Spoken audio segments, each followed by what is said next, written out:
got time, cuz. Today I got time, cuz. You lucky on that day I was acting cool, cuz. Nigga, what's up? How gangster are you, cuz? Hey. I don't fuck with you, cuz. You disrespecting me. I don't fuck with you, cuz. You disrespecting me. I go hard, cuz. Hey everyone, I hope you guys are doing good today. What is today? Wednesday? Child, time is just flying. Yes, we are still, it's Black History Month. It is a lot going on. It's a lot to talk about, but welcome. I'm glad everybody's here. So there's a lot of stuff to get into. We did a really good Zoom meeting yesterday. We talked about conspiracies and a few other things. And so right now, as we all know, the Jeffrey Epstine situation is trending everywhere. So I have gathered a bunch of clips that I've ran across. I'm not going to read all through the files. You know, I've read different people reading the files and different videos. It's a lot to take in. It's definitely a lot to take in.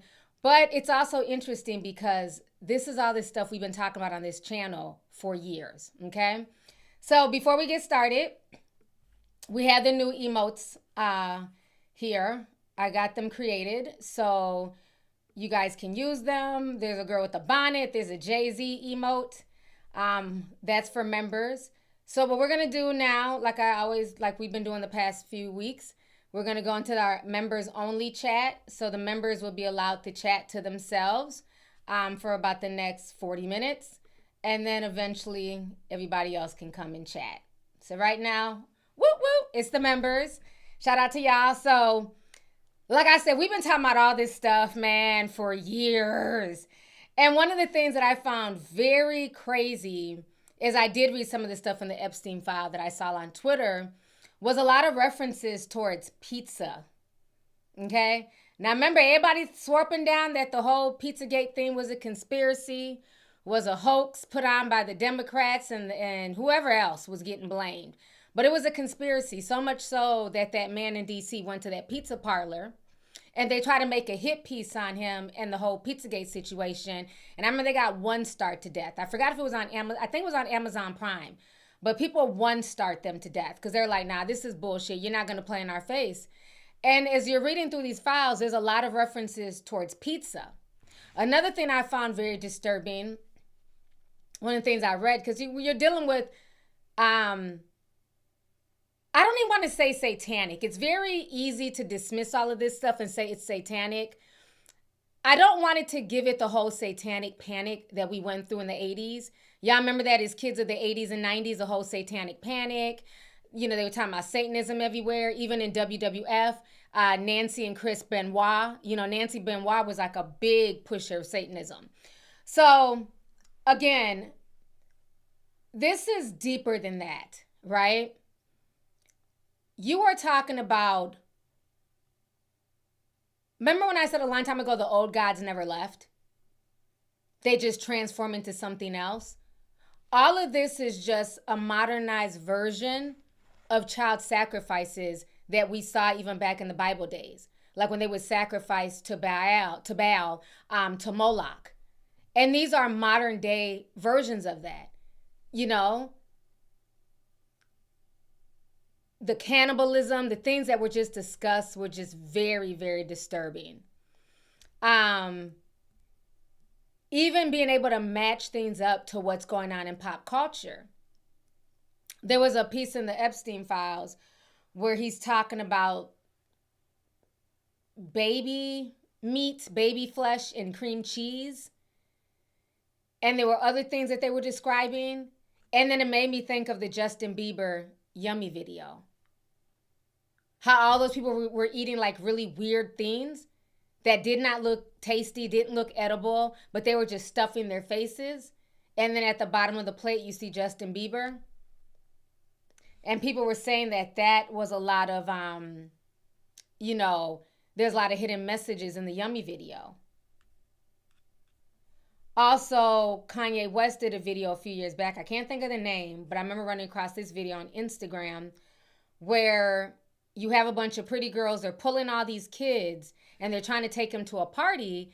And the people at the party are Donald Trump, Diddy, who else? Bill Gates. And I forgot, it was 5 people, but I can't, if y'all remember it, y'all put it down. It was 5 people on this little Mount Rushmore monument. And the girls were pulling the kids to the party.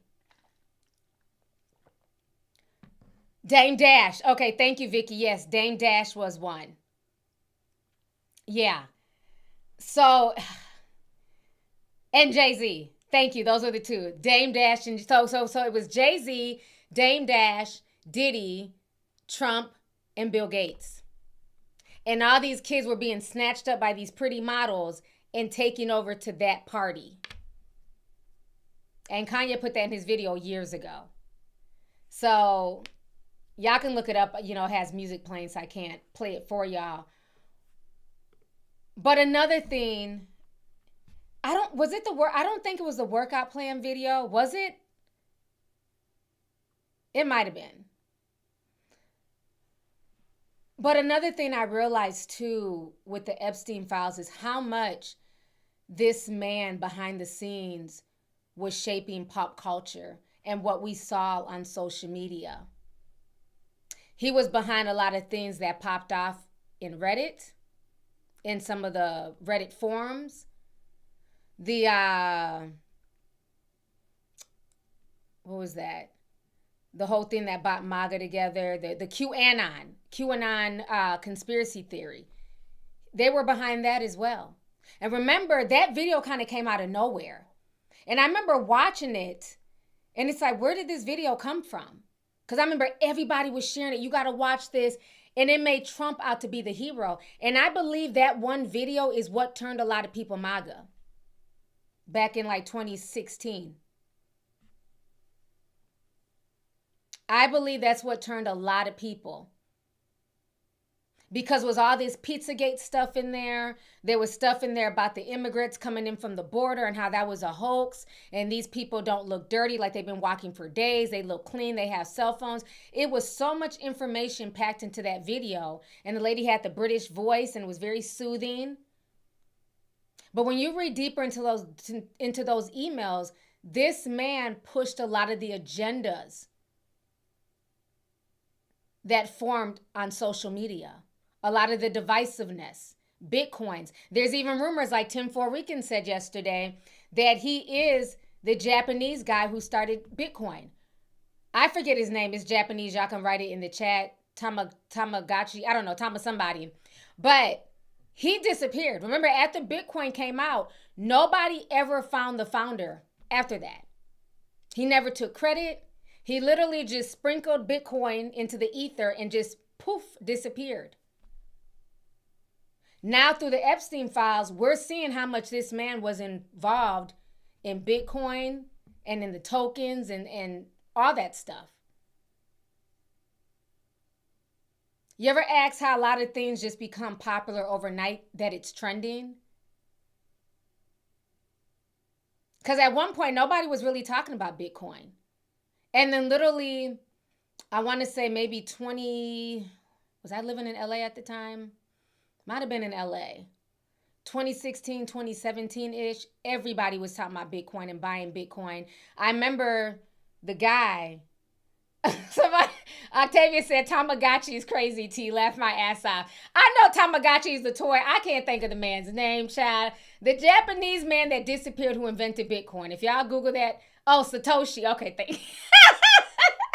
Satoshi, that's his name. Who wrote Satoshi? I done called the man Tamagotchi. Satoshi Nakamoto. Thank you, Ariel. Thank you, everybody who wrote Satoshi. I just thought of the first Japanese name that came in my head. Y'all are lucky I didn't say Top Ramen. But yeah, Satoshi oh God, I forgot his name already. Nakamoto. Okay. But I remember when I knew that Bitcoin had gone mainstream is this. I remember, what is that man's name? That doctor with the glasses. I see his face in my head. He had the black finance school, Boyce Watkins. He was talking about it. And I remember him and Yvette Carnell were kind of beefing about it. because she was saying it just comes off like a pyramid scheme to me. The folks who got in early, of course, they're going to win the bag. Why are we promoting this to black folks? And that's when I knew it had gotten really, really mainstream, because it was all these think pieces all of a sudden about Bitcoin. Everybody was talking about Bitcoin, buy Bitcoin, buy Bitcoin. And now it's like, I mean, Bitcoin is still here, but is it really talked about? Just like the pump and dump coin that Trump did when he, became the president last year. They had the Trump coin, the Melania coin. And all these folks put all their money into it, and they got in the bag. He did a straight rug pull. That's what I believe was going on. Any way to get money. So it's a lot. It's a lot to unpack. It's a lot to listen to. A lot of this stuff was very, very disturbing. I had posted the video in Discord because I remember the young girl, the model, back in 2009, who was yelling and screaming that they were eating humans in Mexico.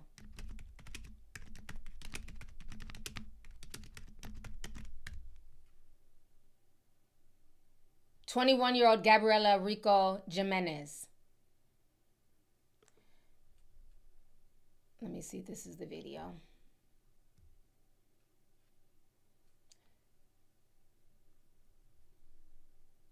Let me try and find the video here.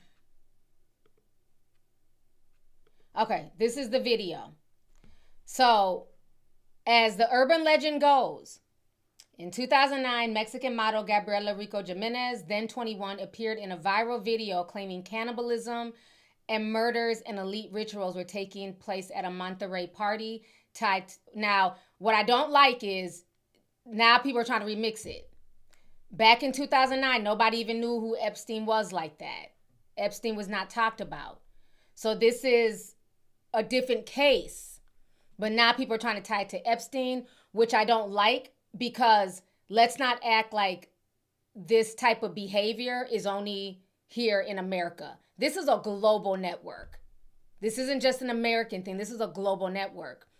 So a lot of people, the videos resurfacing and they're trying to tie it to Epstein, but I don't really like that because people have been talking about this situation since 2009, the old days of the internet. And what was very scary is that after she came out yelling, this was all in Spanish, it was translated. I remember it went viral all over social media. The girl was arrested and they basically said they were taking her, to an asylum to check her out. No one has seen this girl since. Straight disappeared. Nobody has seen her. Body was never found. She never ended up in anybody's insane asylum. Her family has no idea what happened to their 21-year-old daughter. They were saying that her and her friend, because she was in the modeling industry, and remember that modeling is going to come up a lot in these files. And we talked about this during the Zoom meeting. And I believe all this stuff that went on in the 90s and 2000s with modeling was definitely tied back to this trafficking. She was a model, and her model friend were picked to go to a party. So when you're young and you're invited to something like that, first of all, as young people, you want to party anyways. So you're going to a party, it's a bunch of rich people. You're able to network, maybe get more modeling gigs. But she gets there. Her friend is R'd. They're getting ready to R her next. But before her friend is even R'd, they're watching them murder and eat human flesh. She managed to, as they were R'ing her friend, she managed to escape. And when she escaped, there just happened to be an event going on. And she came out screaming. Because, that's the best way to try and get attention. Like, scream, if anything happens to me, I didn't suicide myself. So I think that's what she was thinking in her mind. Let me say everything that's going on now because that will protect me. But it didn't. Nobody has seen this girl since. Let me go ahead and play you guys her video. For a lot of y'all who don't remember this video back in the day that went viral. Susie says okay, so Susie remembers this story. Yeah, very unnerving. So this is the video here. Let me put it on. Is it the IG one? Oh, okay. Try and zoom in a bit so y'all can see. Okay. So this is her coming out of the party.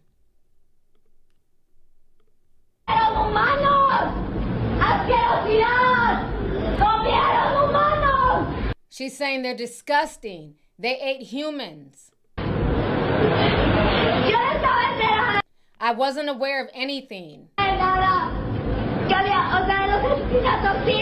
mean about the murders, yes.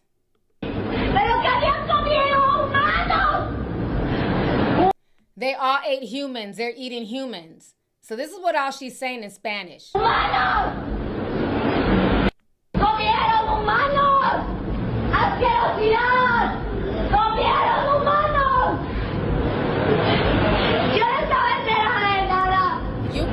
You can hear the desperation in her voice, trying hard to get anybody to believe her and get her to some type of safety. So when I tell you, all of this stuff has just been coming back to me. All of these videos over the years that we've talked about, that we were inundated with, it's all coming back to me. All right, it looks like Moneybag Mo's in the building. Moneybag Mo sent $499.99. Thank you so much, Mo. I appreciate you, sis. Thank you for the love and support. Every time you come on my channel, you always make it rain for me. So thank you, thank you, thank you so much. Let me go ahead. You know one thing I've never done? Let me see here. Oh, it won't even let me do it. Oh, let me give Mo a wrench. There we go. Mo, you're a moderator. In 2026, I had to bless my girl with a wrench. I really, really appreciate you, sis. I do. So, like I said, it's been a lot of like just different things flooding back to me with things that we talked about over the years.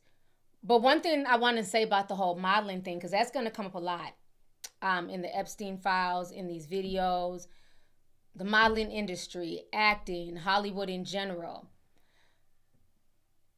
I remember being young, because again, this was before Instagram. So when we were in junior high and high school, they would do these big modeling competitions. They would be at the local mall. And I remember I won 2 modeling competitions. Matter of fact, they were both at the Mall of America. So I think one was like my sophomore or junior year. And then the other one was my senior year. But I was like, it would be a big cattle call. They'd be like, we're looking for models, actors. If you think you got it, come on down. And from talking to people in other states, it also happened in y'all's states and cities as well. So you'd go to these huge cattle calls, dressed in your best. You're like 14, 15 years old in heels, trying to be super duper tall, and you go up there in front of all these judges. You walk the runway. I remember my cousin sang a song because me and my cousin got picked one time. And, the times that I got picked, I remember talking to my parents and saying, I really want to be a model. I was picked. They obviously see something in me. And I remember my uncle took me and my cousin because after we got picked, they wanted us to come to John Casablanca, which was a big modeling school here in Minneapolis. So we go to John Casablanca. They want to sign us and everything else. But there's this whole money thing. Because they always said I had more of a New York look. Like, we can have you go to New York and do print work and this and that. We didn't have no New York money. We didn't have no money. We didn't have money for classes and comp cards. Like, my parents weren't going to pay for none of that. So as mad as I was and upset as I was, I thank God now because rejection is protection. It really is, especially now that I know what a lot of these models went through. I remember even reading teen magazines. Y'all remember in the back of 17 magazine and Teen magazine, they'd have those black and white advertisements. Barbizon Modeling School, John Powers, modeling agency, John Casablanca. Do y'all remember? Put a teacup if y'all remember that. How they were always pushing modeling. But, you know, yes, John Casablanca and a lot of them ended up being a scam. They were taking folks' money. But he was also involved in very devious stuff. A lot of people came out later on and said that they were abused at said modeling agencies.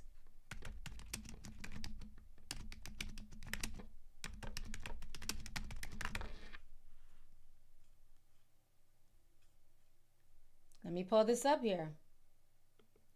In 2002,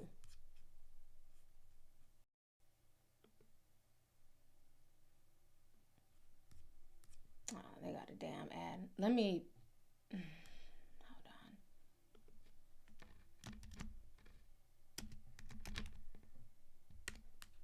It's hard to read it because there's a damn ad in the thing.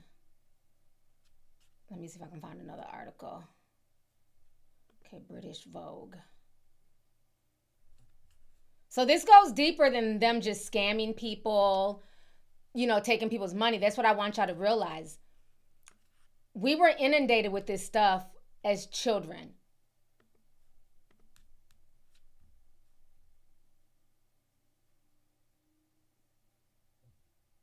Okay, here's the article. I found it ad-free. Right here in British Vogue. John Casablanca, who founded the elite modeling agency in 1970, has been accused of sexually abusing married mother of two. The woman claimed in a lawsuit filed in Superior Court on Monday that he made her pregnant and arranged for her to have an abortion when she was a 15-year-old aspiring model 15 years ago.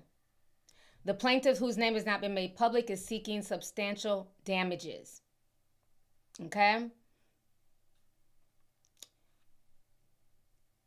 He had been accused of a lot of sexual abuse with young girls.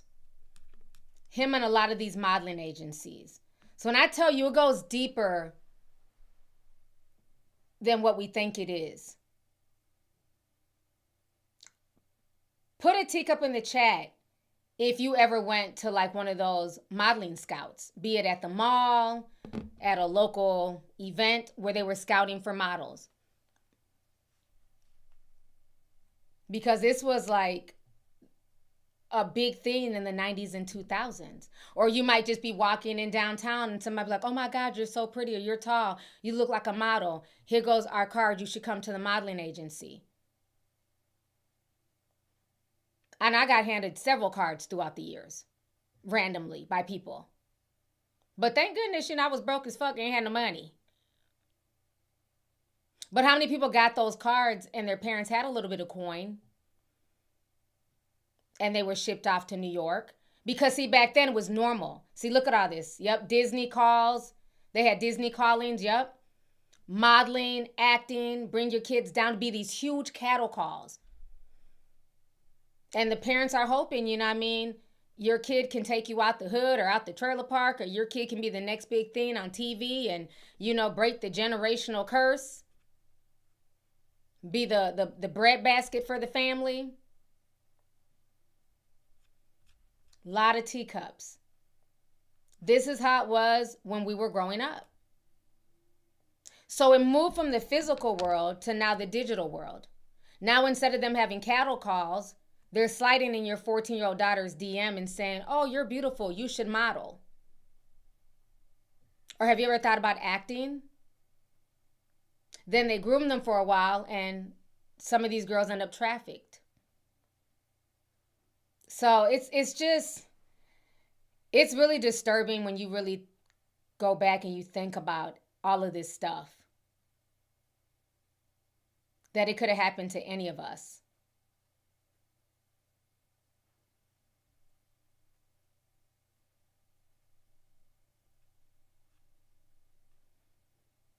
Breezy said, I cried because I didn't want to audition. Thank goodness I didn't. Several dance and performing castings. Yep. Jennifer says she went to Barbizon.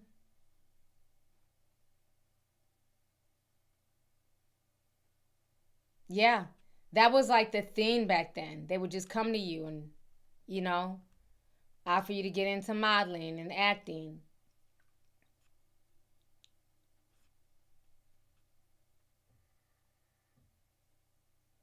Plant Mother said, I never went, but I know tons of girls who went to those auditions. Yeah. I Am Brevon says she did one for Torrid. Harlem Queen says, for my generation, we had Hey Kids Ever Dreamed of Being on Disney or Nickelodeon on the radio. Yup. Yeah. It's scary stuff to think about. So what we're going to do now, we're going to watch, let's see here. Just got a super chat.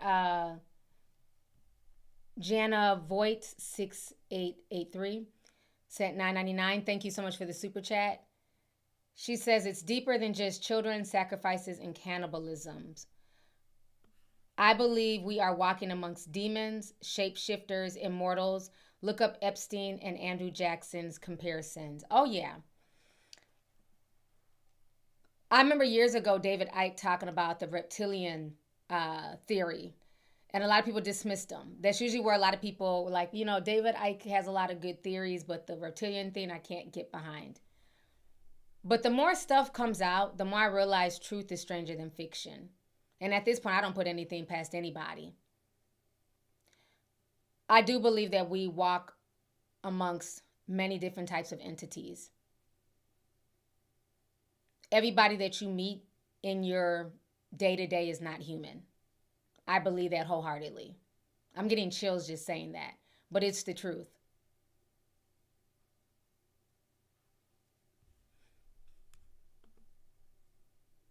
Blah 3039 sent $4.99. Thank you for the super chat. They said I have a personal connection. I used to vol with the Museum of Contemporary Arts in LA. Please Google 2011 Gala, Marina Abramovich and Debbie Harry. Yeah, I've talked about Marina Abramovich on this channel a few times. I have. Let's see here. CD Blue 51 sent $20. Thank you so much for the super chat. She says, I think the Epstein files are just a small taste of a much of an underground world in plain sight in the West. However, the things I hear don't surprise me because it's the old world rituals extending into modern times. Exactly. Like the old saying goes, there's nothing new under the sun. These people are doing what we know from way back then as blood sacrifices. All of this stuff was a way to lure the innocent. That's why they want people as young as possible.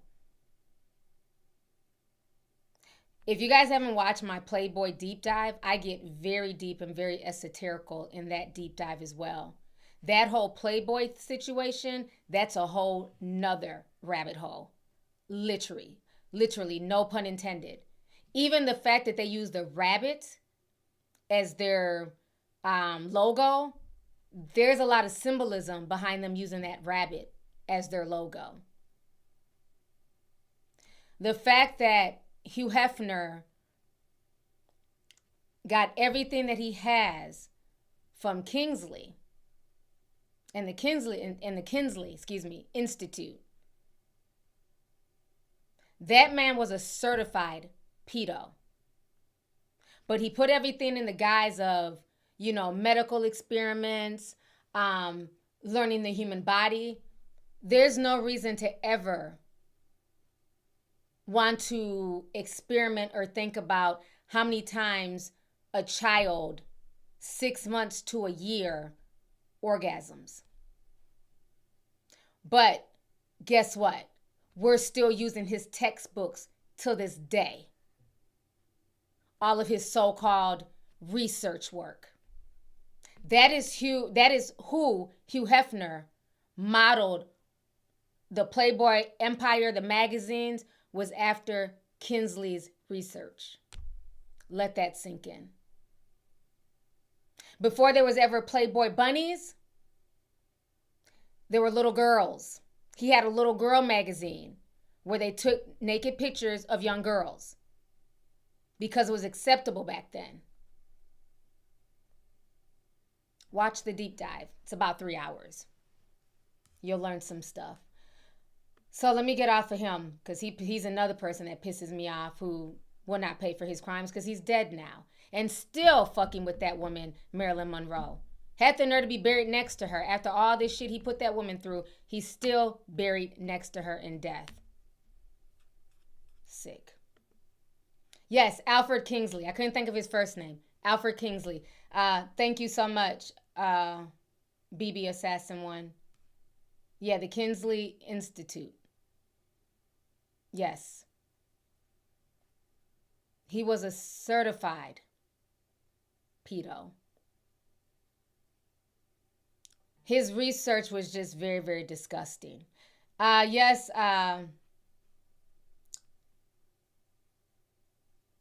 Ish 4165 says, don't you have a deep dive about this? Yes, it is my Playboy Bunny deep dive, where I talk about Alfred Kingsley and Hugh Hefner, Bill Cosby. I go very deep in there. I talk about James Manfield, their connection to Satanism, and all that stuff. It's in the deep dive. So let's go ahead and watch some of these videos here. How long have I been? Okay, so we still got some time before we open up the chat. Let's go ahead and watch some of these videos that I put together. First, let's watch the videos on Trump, because he was going off on reporters, and now he's saying that we need to find something else to focus on outside of the Epstein files. So let's start with that first. Let me see here. Okay. A court hearing over redaction failures in the Epstein files has now been cancelled. Lawyers for survivors had asked the court to intervene because the files contained some victims' images and their names. Meanwhile, President Trump is calling for the country to move on. I think it's really time for the country to get onto something else, really. Now that nothing came out about me, other than it was a conspiracy against me, literally, by Epstein and other people. But I think it's time now for the country to maybe get onto something else. CBS News legal reporter Katrina. It's very interesting that now he wants the country to move on when he was the main person speaking on the Epstein files for years. Remember, the Democrats were hiding the Epstein files because they're all in there. Then we find out not only are the Democrats in there, but so are the Republicans. It's bipartisan. There's people in the Epstein files from both sides. So Rep. Lou goes off about this situation. We're going to watch this here. So why are Republicans so interested in Bill and Hillary Clinton? It's because they're trying to distract from the fact that Donald Trump is in the Epstein files thousands and thousands of times. In those files, there's highly disturbing allegations of Donald Trump raping children, of Donald Trump threatening to kill children. So I encourage the press to go look at these allegations, and I'm highly disturbed that Deputy Attorney General Todd Blanche just got the law wrong. Yesterday, he said, essentially, that it is not a crime to party with Jeffrey Epstein. Well, that's actually not correct. If Jeffrey Epstein was human trafficking minors for these sex parties, and you show up and patronize the establishment at that party, yes, you're guilty, because patronizing is part of the law, of the federal sex trafficking law. So Deputy General Todd Blanche just got that wrong, which maybe explains why they aren't investigating all these folks, including Donald Trump. He needs to read the law and investigate these people. He also needs to resign, not only for not knowing the law, but a massive, not only screw up, but the biggest privacy violation in history. They release a lot of pictures of minors unredacted, just violated the privacy of these girls. It is uncalled for what they did. The one thing that they could not do under this law was to invade the privacy of these women now, who were girls at the time, who were victims of sex trafficking. Also, He met with Ghislaine Maxwell moved her to a minimum security prison, and then got a puppy for her. So for all those reasons, he's just got to leave the Department of Justice. All right. So now let me go ahead and play this last video here. This is him going off on a CNN reporter. It's ridiculous. Yes, but, you know, speaking of Epstein, I will say this. A reporter named Wolf and Epstein conspired. This just came out yesterday in the millions of pages of documents, how crazy this is. Conspired against me in order to fight like hell to make sure I lose the election. That's the only thing that was mentioned about me. Now, about Democrats, some really bad stuff. But about me, that Wolf, whoever Wolf is, he wrote a book, a couple of books, and Epstein conspired against me. So that takes care of Epstein as far as Trump is concerned. But you got a lot of Democrats out there that are very much involved with Epstein. But I'll be honest with you, you got to get back to running the country too. On the Epstein files, you talk about Democrats who were there. Elon Musk was also in there, and so was your Commerce Secretary Howard Lutnick and correspondence that he had with him. Did you read those new files that were published in the Department of Justice? And I have a lot of things I'm doing. A lot of things I'm doing. I don't know. You mentioned two names. I'm sure they're fine. I'm sure they're fine. Otherwise, it would have been major headlines. I think it's really time for the country to get on to something else. Now that nothing came out about me, other than it was a conspiracy against me, literally, by Epstein and other people. But I think it's time now for the country to maybe get on to something else. What would you say to the survivors who You are the worst reporter. No wonder CNN has no ratings because of people like you. You know, she's a young woman. I don't think I've ever seen you smile. I've known you for 10 years. I don't think I've ever seen a smile on your face. You know why you're not smiling? Because you know you're not telling the truth. And you're a very dishonest organization, and they should be ashamed of you. Wow, it is a mess. A mess. So, you know, he was basically going off on her, telling her that she should be ashamed. CNN sucks.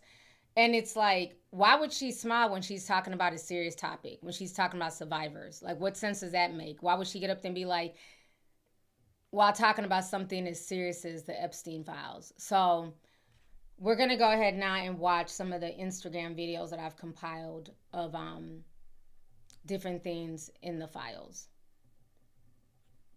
It's insane. Let me just check this here. Hold on.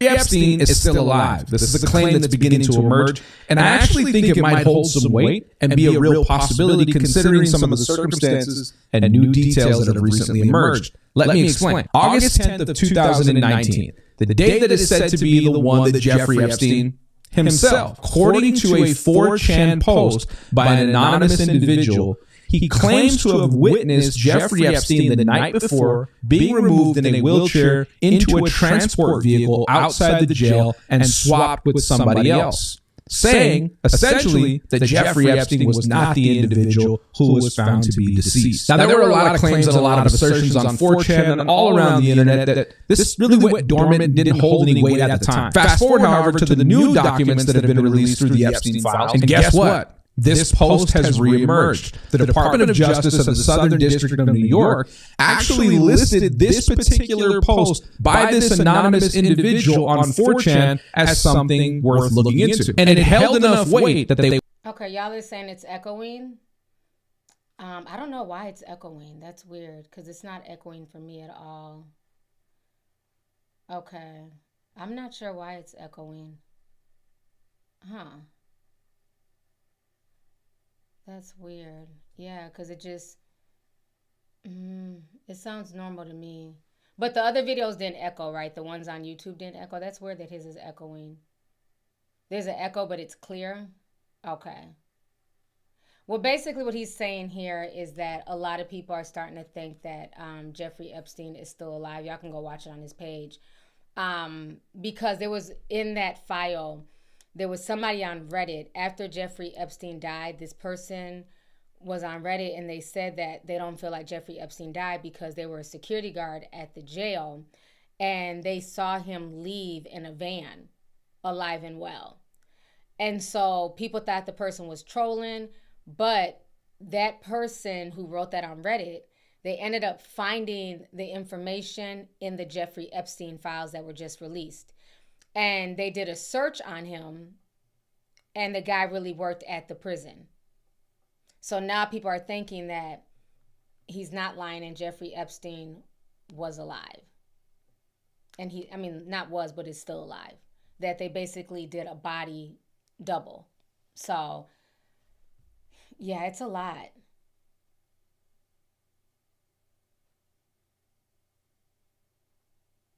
Okay, so y'all said that was an echo on the YouTube one? That is weird. And I'm using my good old earpods too. Do I have my other earpods in here? Let me see. No, I don't have any other earpods. Yeah, I don't know why it's echoing. That's really strange. Oh, I have my backups. Let me see if I use a different, use my backups. Let's see if that works. But yeah, so they were saying that basically he was, that he could still be alive. So that's what some folks are saying. Who knows at this point? But let me try these and see if these are better.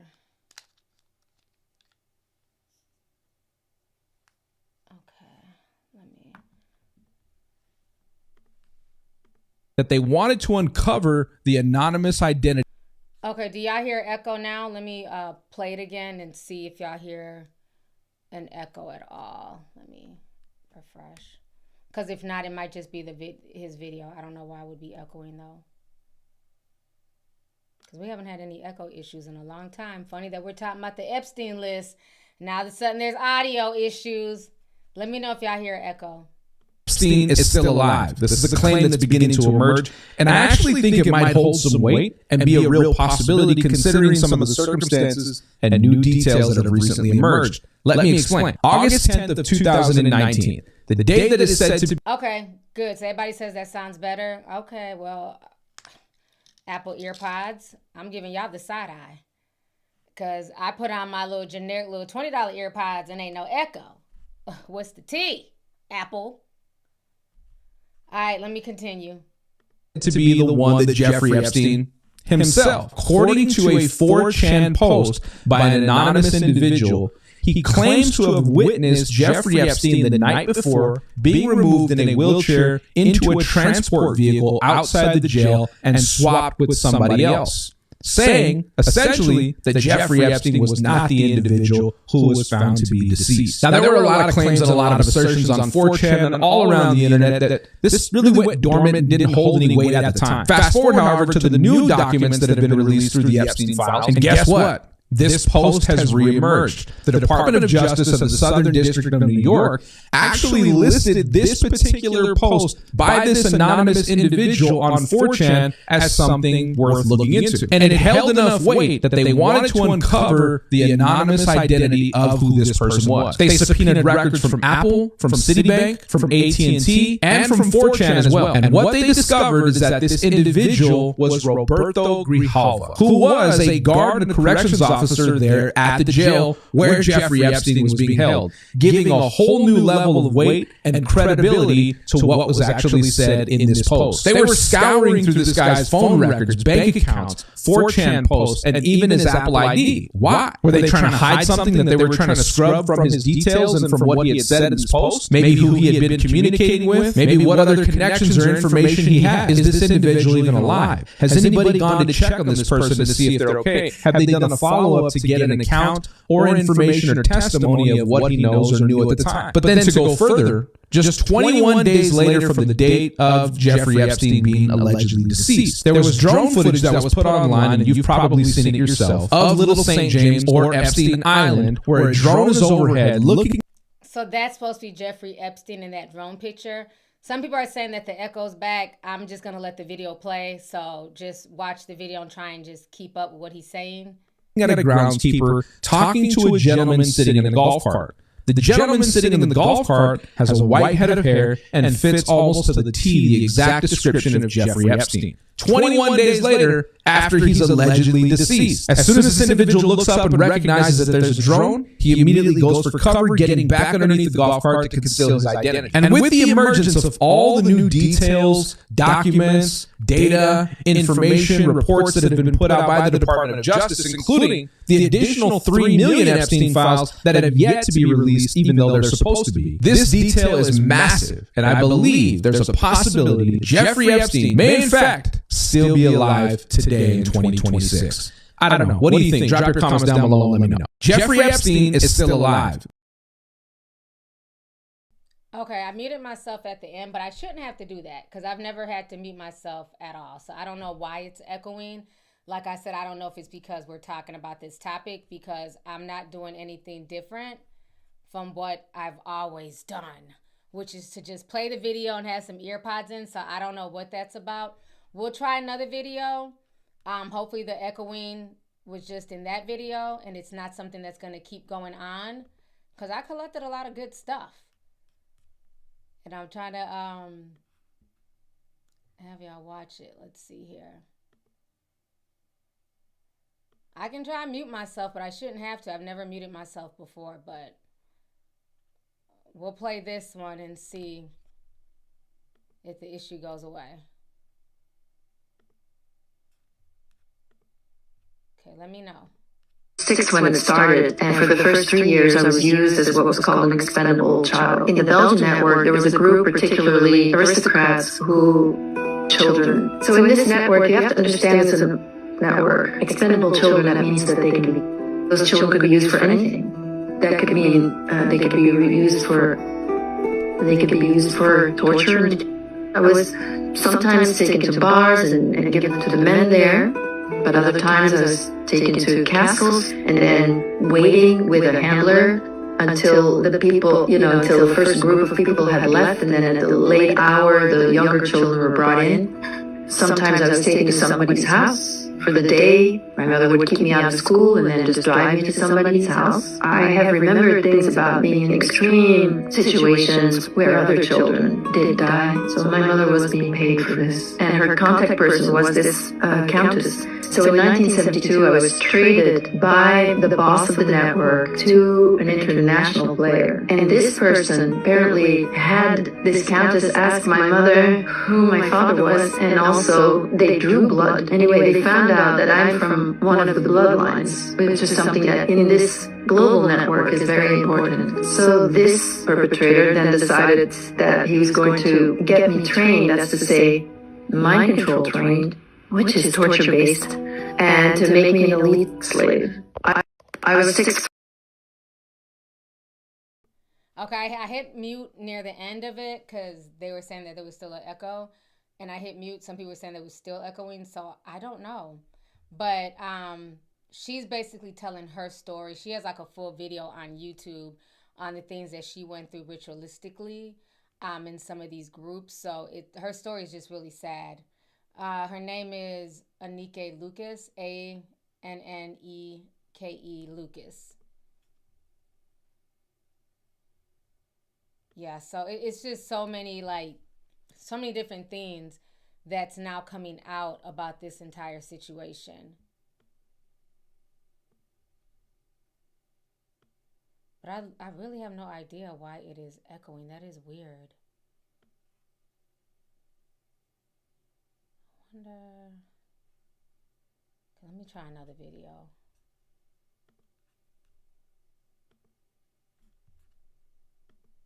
Store for preteens and use psychological tricks so subtle it can Let me refresh it here. So porn for Epstein to open pink. Creepy CEO opened the first ever lingerie store for preteens and use psychological tricks so subtle it conditions society to look right through the most vile branding in plain sight. Why is pink always attached to a Victoria's Secret? And the CEO had multiple labels under his L brand. Why not create a new label for preteen lingerie? By branding pink as literally an extension, he tapped into our mere exposure effect. The more we're exposed to something, the safer it feels, even if it's wrong. By 2002, our brain trusted Victoria's Secret, so it automatically felt safe about pink. Pair the exposure effect with a sweet name, candy colors, and a bubbly font, parents were completely disarmed. Wexner, Victoria's Secret CEO, handed him his entire fortune, and Epstein used that power to influence how millions of girls saw themselves. For predators like Epstein, the real high comes from knowing you've shifted culture itself. Think about it. Pink fashion shows making lingerie cute for kids? Oh, but pink was always for college girls. Really? Every mother buying her 12-year-old pink underwear. Every girl learning that her self-value is tied to being sexy. That's Epstein's fingerprint on an entire generation's psychology. The truth is, these predators don't just hunt in dark corners. They rewire society's brain to leave their signature just like serial killers. They want the world to know what they've done. They want to leave their legacy so someone else can carry on. How many other industries have been weaponized to condition us into accepting things that should horrify us? Let's talk about why it was so important for Epstein to open Pink. Creepy CEO opened the first ever lingerie store for preteens and used psychological tricks so subtle to condition society to look right through the most vile branding in plain sight. Why is Pink always attached to a Victoria's Secret? And the CEO had multiple labels under his L brand. Why not create a new label for preteen lingerie? By branding pink as literally an extension, he tapped into our mere exposure effect. The more we're exposed to something, the safer it feels, even if it's wrong. By 2002, our brain trusted Victoria's Secret, so it automatically felt safe about pink. Pair the exposure effect with a sweet name, candy colors, and a bubbly font, parents were completely disarmed. Wexner, Victoria's Secret CEO. Okay, so I wanted to play that twice because y'all said the echo was gone, so I'm really happy about that. I had fixed something here on my end that I noticed that was checked, so that's probably what caused the echo. So what she's saying about Pink is very true. I remember when Pink came out, I want to say like sometime in like the early 2000s, and it was like geared towards like, you know, preteen, teenagers.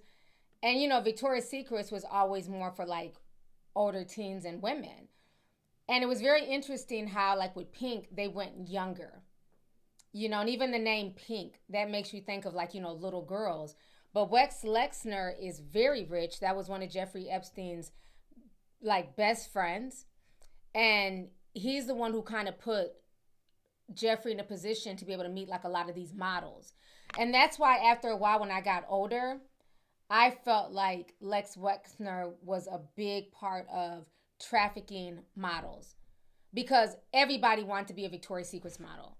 They were on TV. You saw Tyra Banks, Naomi Campbell, you know, all of these huge names. So imagine how many young girls that they were able to bait with that. Like, you know, come to this party. You could be a Victoria's Secret model. I'm the owner of Victoria's Secrets.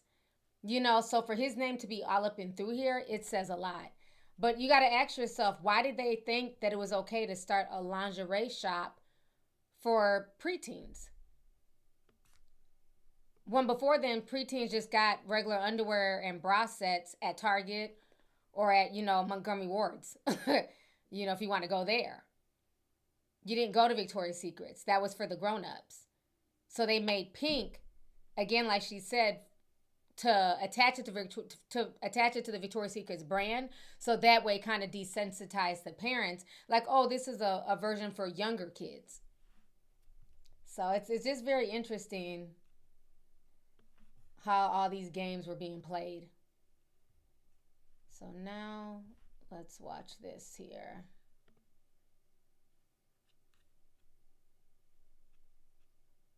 No, not that one.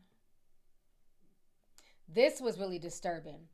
This was a video interview in 2010 of a woman named Catherine Keating.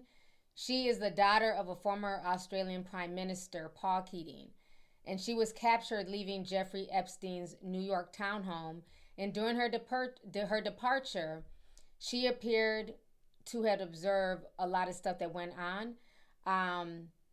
She also waved to Prince Andrew, who was observed at the front door, and the footage was later published by the Daily Mail in 2019. Listen to what these kids are saying. This is like very disturbing stuff. I don't see a kid just making this up. First time when we ever done it with Papa, the first time when we have done it, we had feared so much. When you did what? When we killed a baby, the first time. And you killed the babies? Yes. You yourself? With Papa. Papa holding my hand, he helped me. But he told me to cut the baby's head off. But he forced me to. I couldn't. He held your hand? He held my hand, yes. Like what? Show me. So this is my hand on the knife. He put his big hand on, and he pushed my hand and then cut off the head. Like that. And then when we got older, we got more used to it. But then we understood that when my mom found out about it, she told me that. It's disturbing. Imagine her saying when we got older, we understood that it wasn't a good thing because the mom told them. And it's like, you're still a kid here. So when did this shit start? Because she's literally like 10 or something, or maybe 9 in this video. But she says when she got older. But you're still a tiny child. So did they start this when she was 4 or 5? Like, this is disturbing. But again, this is not new. This video was on the Daily Mail back in 2019. So that's what I'm telling you. All of these videos are now resurfacing because it's like, it was so much, it was dismissed as, you know, fantasy, you know, just internet fodder. But now with the release of this stuff, people are going back and they're digging up these old videos. So, very disturbing.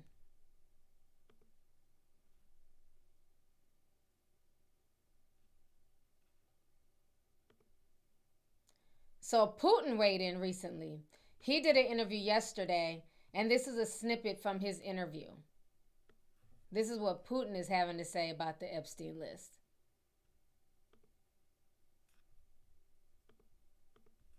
Столетиями набивать брюхо человека.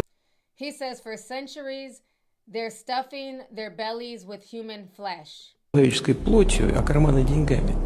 And their pockets with money. Но они должны понять, что бал вампиров. But they need to understand that the vampire's ball is coming to an end. Заканчивается. That is a real interview. It came out yesterday. So what I'm telling you guys, this is global. This isn't just, you know, everybody's talking about this globally as well. Okay, this was really interesting because this was the guy who kind of blew the whistle on Pizzagate. Sink in for a minute. Jeffrey Epstein is Pizzagate. 10 years ago, Pizzagate was by far the #1 trending topic on Twitter. But the claim of pedophile elites who preyed on children was so insane that Pizzagate was shrugged off as a wild fever dream of a conspiracy theory. I was the first mainstream reporter to dare give the facts surrounding Pizzagate. My corporate career was destroyed over it, so what? My professional reputation was obliterated, that wasn't fun. And I wasn't the only one. Anyone who dared to suggest that this might be true was blacklisted, shadow banned, or thrown off of social media. But then, just days ago, the largest dump of Epstein files revealed what some of us have been telling you for a decade, that Pizzagate is real. Not that there is a pizza parlor at the center of a child trafficking ring, but that child trafficking rings run by some of the most powerful people in the world do exist. Tonight, I want to remind you of what I told you then and compare that to what we have now learned. Pizzagate. It became a major story weeks ago when an armed man decided to investigate a D.C. area pizza place for himself. This man right here, he carried a rifle into a pizza parlor and then fired it at the floor. Media is telling you the entire story is a hoax or fake news. But what does that even mean? I spent the last month investigating. So what exactly is Pizzagate? Well, the story that came to be known as Pizzagate did not begin with a rumor. nor was it created by Macedonian sheep farmers, as CNN actually once claimed. It began with WikiLeaks, authentic, verified emails taken from the phone of the chairman of Hillary Clinton's presidential campaign, John Podesta. Those emails were real. In all these years, by the way, no one has actually disputed that. Inside those emails were communications that struck a lot of people, not just online commentators, but researchers and former law enforcement, as unusual to say the least.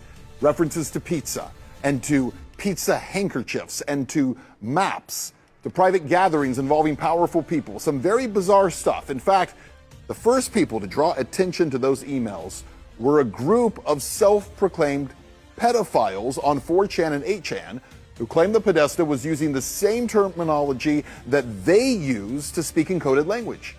And in researching those emails, I found a 2010 entry into Urban Dictionary. It's still there, by the way. It confirms that cheese pizza is a commonly coded term for child pornography, CP. Epstein is... So I'm glad he kind of broke that down. Let me come back on the screen. So my bad about the Putin thing. It was shown yesterday, but I just went and I looked it up. He said that in 2024. So that was an old interview, but it was shown. It was, again, everything's resurfacing. So I apologize. That wasn't an interview from yesterday. It was from 2024. But with this Pizzagate thing, I'm glad that he broke it down, because this came out, like he said, with WikiLeaks and the pedo group on 4chan, basically saying that they're using the same symbols that we do, you know, in pedophilia, I guess. But yeah, he got a lot of slack.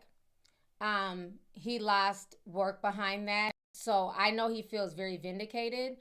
And again, this is why I feel like Christy Teigen, I can never respect her. Those old tweets were disgusting.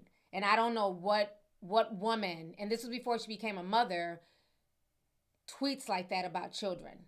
The things she was saying about pizza and little kids, because she was the main person that people were attacking and accusing her of being a part of Pizzagate. Then remember she deleted like 12,000 tweets or something like that. So that whole situation was very unnerving. But like I said, when you see the stuff that's in the files, it's going to remind you of Pizzagate wholeheartedly. So here goes another video here. Let's play this.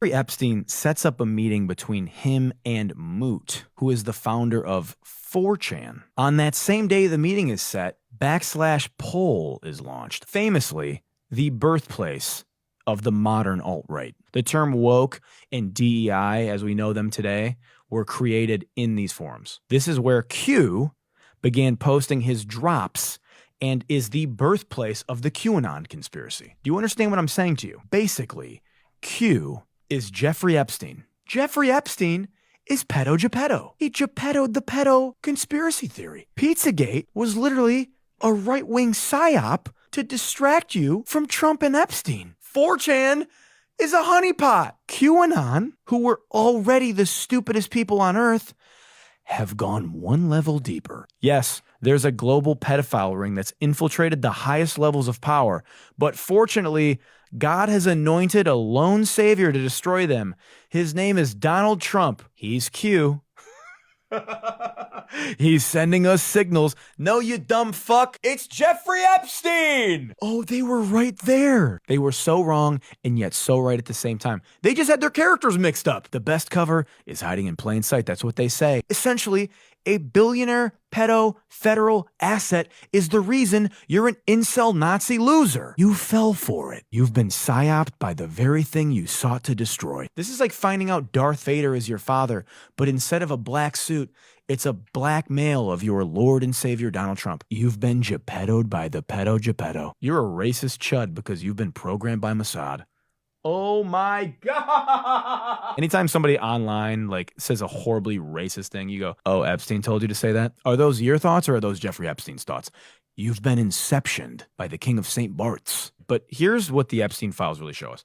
It's not left versus right. It's us versus them. Deep in the darkest crevices of the internet, the wealthy elite planted seeds of division that have metastasized into a mind virus so divisive and fucking stupid, it would pull the fringes of society so far apart that the rest of us would get divided in its wake. They are playing right in our fucking face.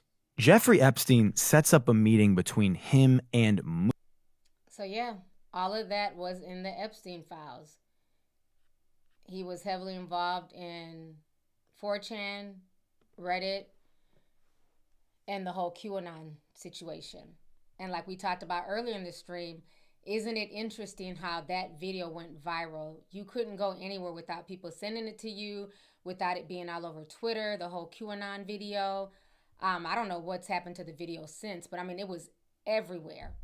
And the only person who could save, America ended up being Donald Trump. So they're saying that in the files, Epstein was behind all that. And the quickest way to get people to submit is to cause division. Because if the people can't trust each other and build together, and we can keep the people fighting, right versus left, MAGA versus the Democrats, the red hats versus, people without a hat. If we can keep people fighting and divided, especially politically, they can run off with the bag. They can run off with the children. They can basically continue controlling the world. Because while you're over here busy fighting and going back and forth, the real situation is brewing over here. So it's very interesting, like how looking at all this and all this stuff coming together, it's like people were played for years like puppets. So it looks like we have almost 7,000 people in here and 2,000 likes. Please hit the like button. If you guys are enjoying the stream, please hit the like button, okay? Let's see here. Somebody said, who was the Q in QAnon? I don't know. But remember, even the QAnon shaman, remember? The one who broke into during January 6th and he ended up getting some time. He's out of prison now and everything, but he says that he's left the whole situation. Now he's just doing regular shamanism, but he wants nothing to do with Q and Trump and everything else. And he was pardoned. So it says a lot. So it goes deep. Okay, this is the guy I was talking about yesterday, Discorders, when we had the meeting. I couldn't think of his name. His name is Barrett Paul. I could not think of his name when we was having the meeting. But he's the one who was, remember I was talking about male models and all the stuff that they go through, and I talked about Sam and stuff. So he is the one who was trafficked and abused as well. So he's been telling his story for a while on social media.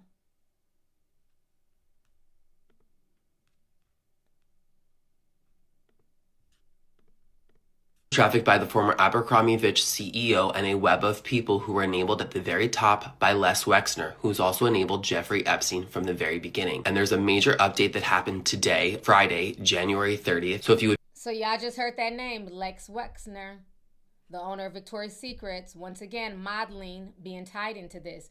He himself is a human traffic survivor. And he speaks up for males because so many times we just assume it's only women being trafficked. The men were being trafficked as well. A lot of the male models went through hell too.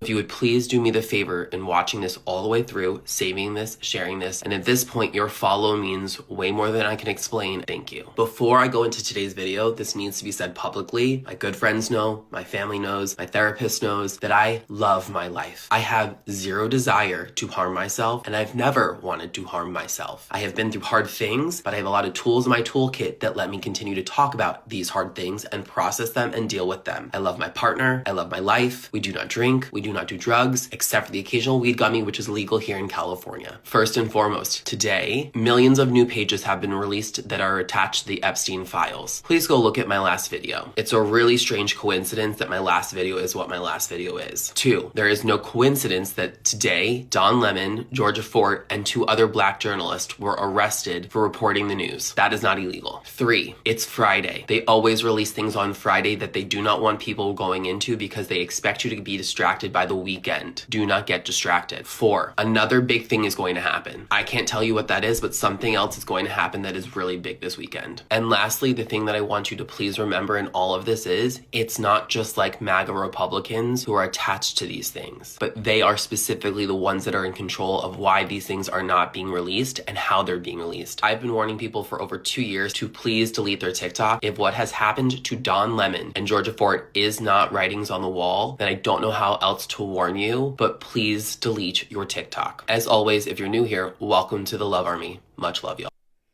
All right, so that is him. And so he speaks a lot of truth on his Instagram page, but yeah, he's been through a lot of stuff. So let me see, I have a few more clips here. Okay, Candace Owens is talking. Let me refresh this. This scrolling on social media. Let me know what y'all think about this. Are you still Team Trump? No. Epstein? Get out of here. Like so. That was it. That was like goodbye. I do not go halfway with defending pedophiles. Goodbye. Goodbye. So how would you define yourself? Because now I'm completely disenfranchised. I cannot say myself I'm disenfranchised. I'm disenfranchised, and I love how they abuse me. Talk about going back to your narcissistic abuse. They literally are like, "F you can't get into the country. You can't get back onto a stage. We're gonna make sure you can never speak anywhere." And then they're like, "Why isn't she telling people to vote for that?"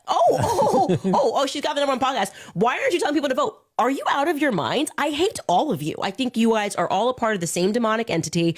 Your God is Satan. You guys are Baal worshipers. You will continue to kill and sacrifice children until you feel that demon rewards you, and I stand against Candace, you. You're intense. Yeah, this is how I feel about these people. Intense. They are satanic, right and left at the top. I cannot repeat that and that's what I want them to know.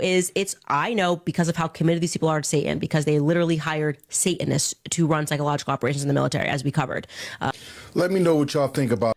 All right, so it looks like Candace is, changing her tone. I know she hasn't been a fan of Trump for a while now, because they had their beef and stuff like that.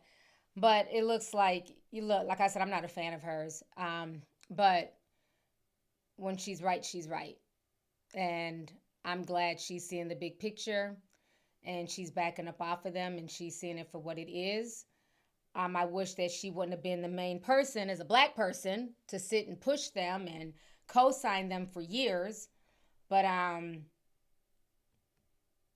she said she's not trying to be involved. She said she's backing away from the cabal. She's done. So I thought that was an interesting clip. Let's see here.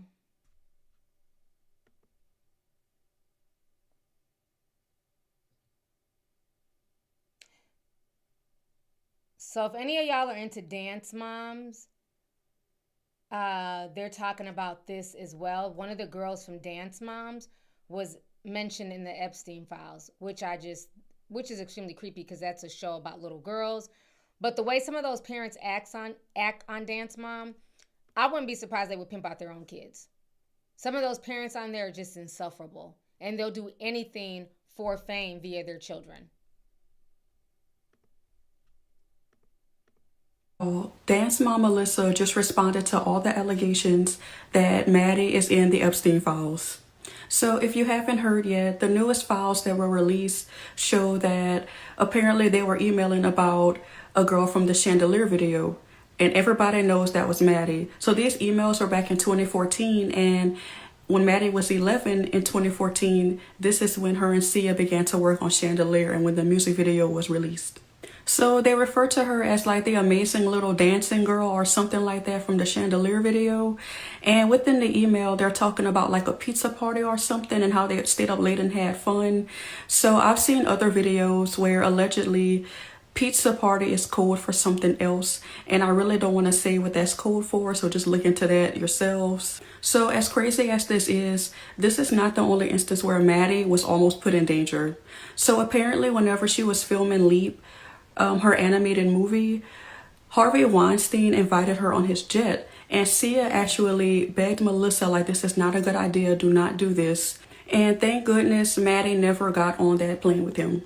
So something else that really disturbed me, but I haven't seen anyone talk about, back when I was watching the R. Kelly documentary like years ago, one of the females in the video said that whenever she was with R. Kelly, she often saw him watching Dance Moms, and she always thought it was weird.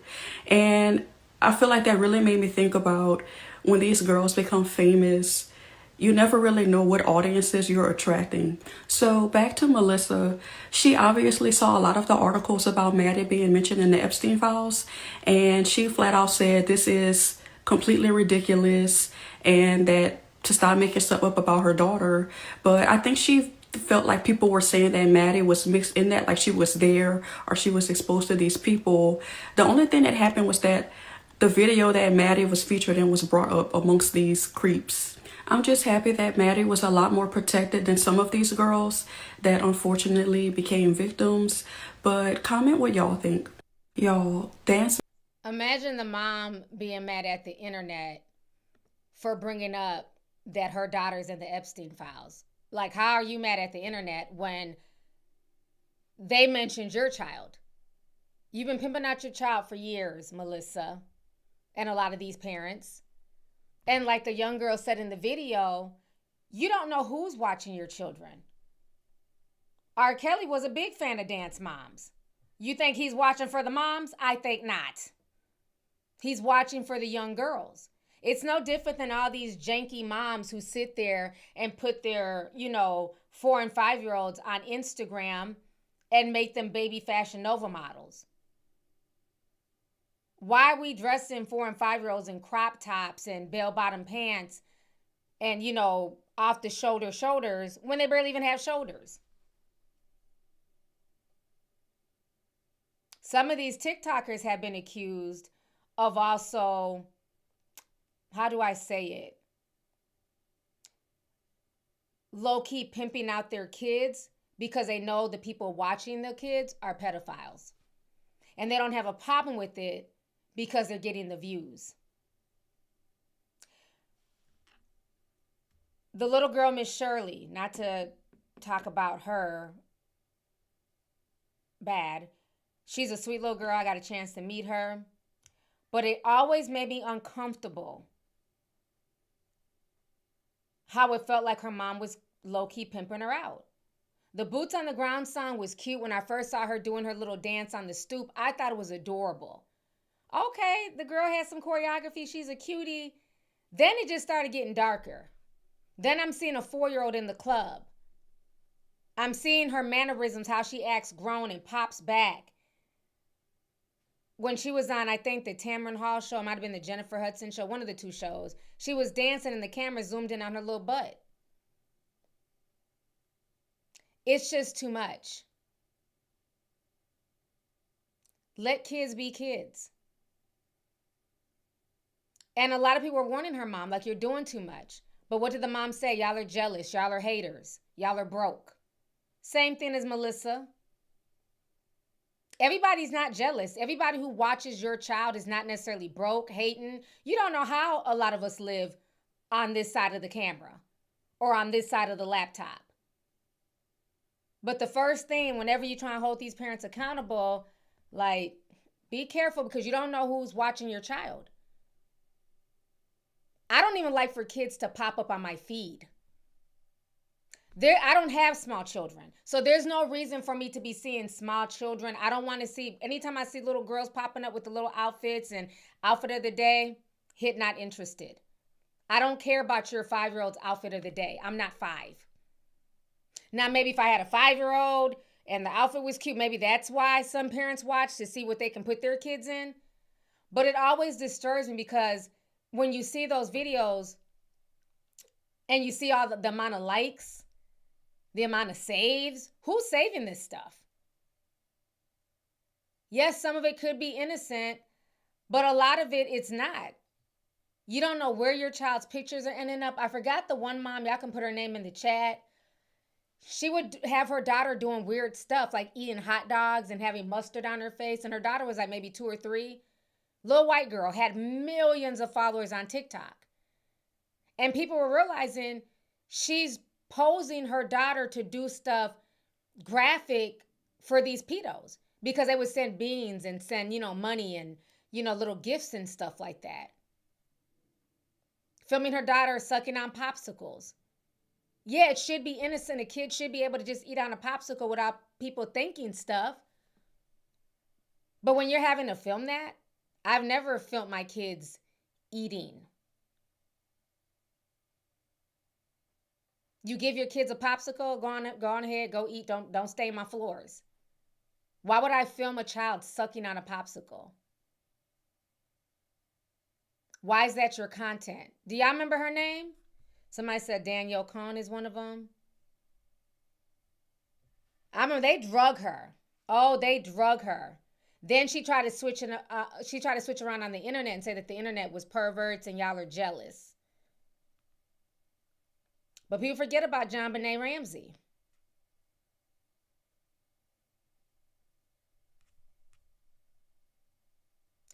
Was that her name, Ren Eleanor? Thank you, Rosemarin. I think it was Ren Eleanor. Let me see. It'd be hard to keep up with all these people, child.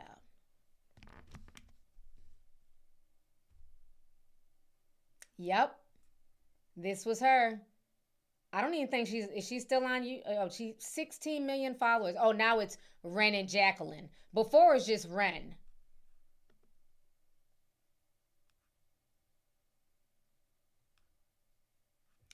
They even started a Save Ren movement. This is how upset people were. This was back in 2024. Let's see. Let me share my screen.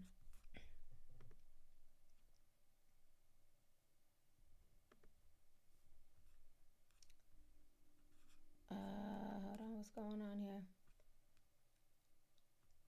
If you've recently been on TikTok, you're familiar with the name Ren Eleanor. Ren is a preschool age star featured on her own TikTok account ran by her mother, Jacqueline.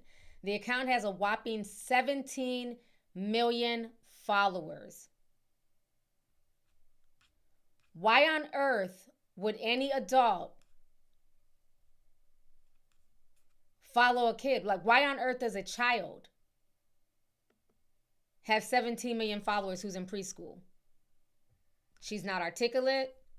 She's not talking about anything engaging. She's literally sitting there eating hot dogs and eating foods that her mom is giving her.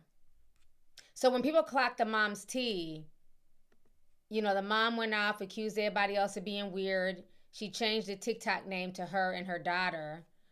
Oh, looks like she may not be on here. Oh.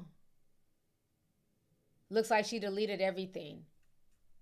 I'm not on TikTok, but it looks like I just clicked on the page. I'm not agreeing to shit. Move out the way. TikTok. But this is the page. It says no content. User has not published any videos. So it looks like she took everything down. But you can see here 16.1 million followers. So.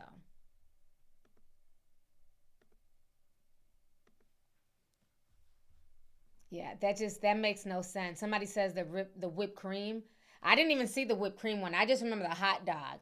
How she had her eating this big hot dog that was bigger than this child's mouth, and the girl's trying to put her mouth on the hot dog and mustard. I'm just like, really, bitch? Really? What part? Like, why is this content? But see, a lot of these parents be low-key pimping out their kids. And that's the same thing that happened with the R. Kelly situation that I was talking about earlier with the Rashonda girl. They were okay with it. Yeah, the daddy cried and hooped and hollered. But he looked at it like, you know what? At the end of the day, it's benefiting our family. We're getting money. I have a steady gig. Yeah, R. Kelly's fucking my 14-year-old, but it is what it is. The ends justify the means. Even with Sparkle, like I said, Sparkle held her down, 10 toes down, went to DFS, stood on the stand, ruined her career. But I still got to give Sparkles a little bit of the side eye. Why would you, if it's true, okay, allegedly, why would you even have your niece sit on a grown man's lap? That thought has never come in my head with none of my nieces. That's weird. If anything, you're told to never sit on a man's lap, not even your dad's lap, especially once you get to a certain age. There's no reason for a 14-year-old, 13-year-old to sit on any grown man's lap. There's too much room for error there. So a lot of times people will use younger people if it can somehow benefit themselves. And maybe she didn't have any intentions, any ill intentions when she told her niece that. But it's very odd, especially being that everybody knew how he got down with Aaliyah. Remember, Aaliyah's mama came out swinging on everybody, ready to fight everybody who called her out about Aaliyah's situation. She went out. She was defending Robert Kelly during the whole surviving R. Kelly situation. How are you defending somebody that you know slept with your child and possibly impregnated your child? So that's why I say some of these parents aren't wrapped too tight either.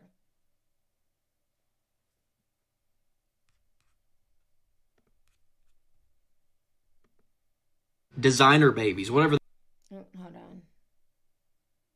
Are we going to watch the next video here? This is really creepy. They're talking about Epstein emails, talking about cloning designer babies and different experimentations.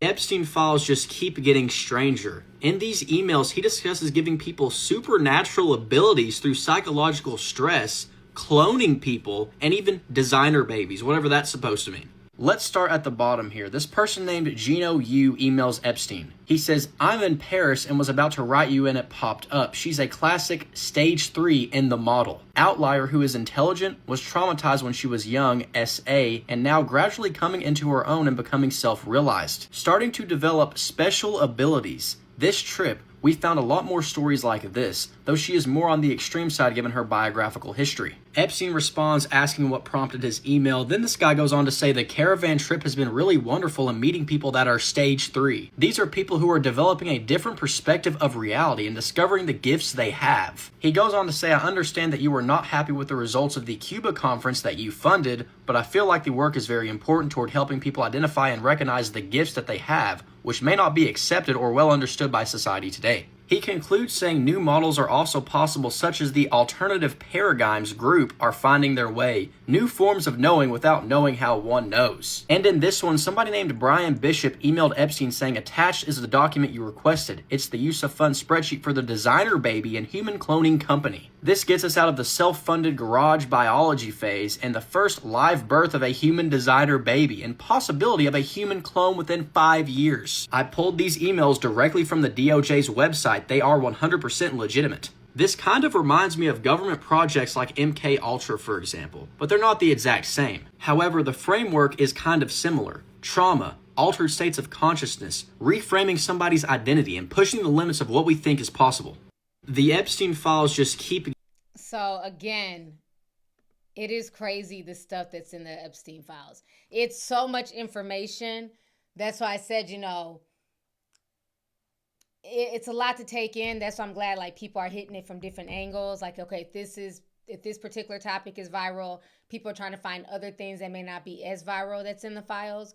So I appreciate that because it's just creepy. You know, all this stuff that this man was involved in. And the abortions that some of these girls had to endure, you know, were some of those abortions used for these cloning procedures, you know, for the human DNA? It's a lot.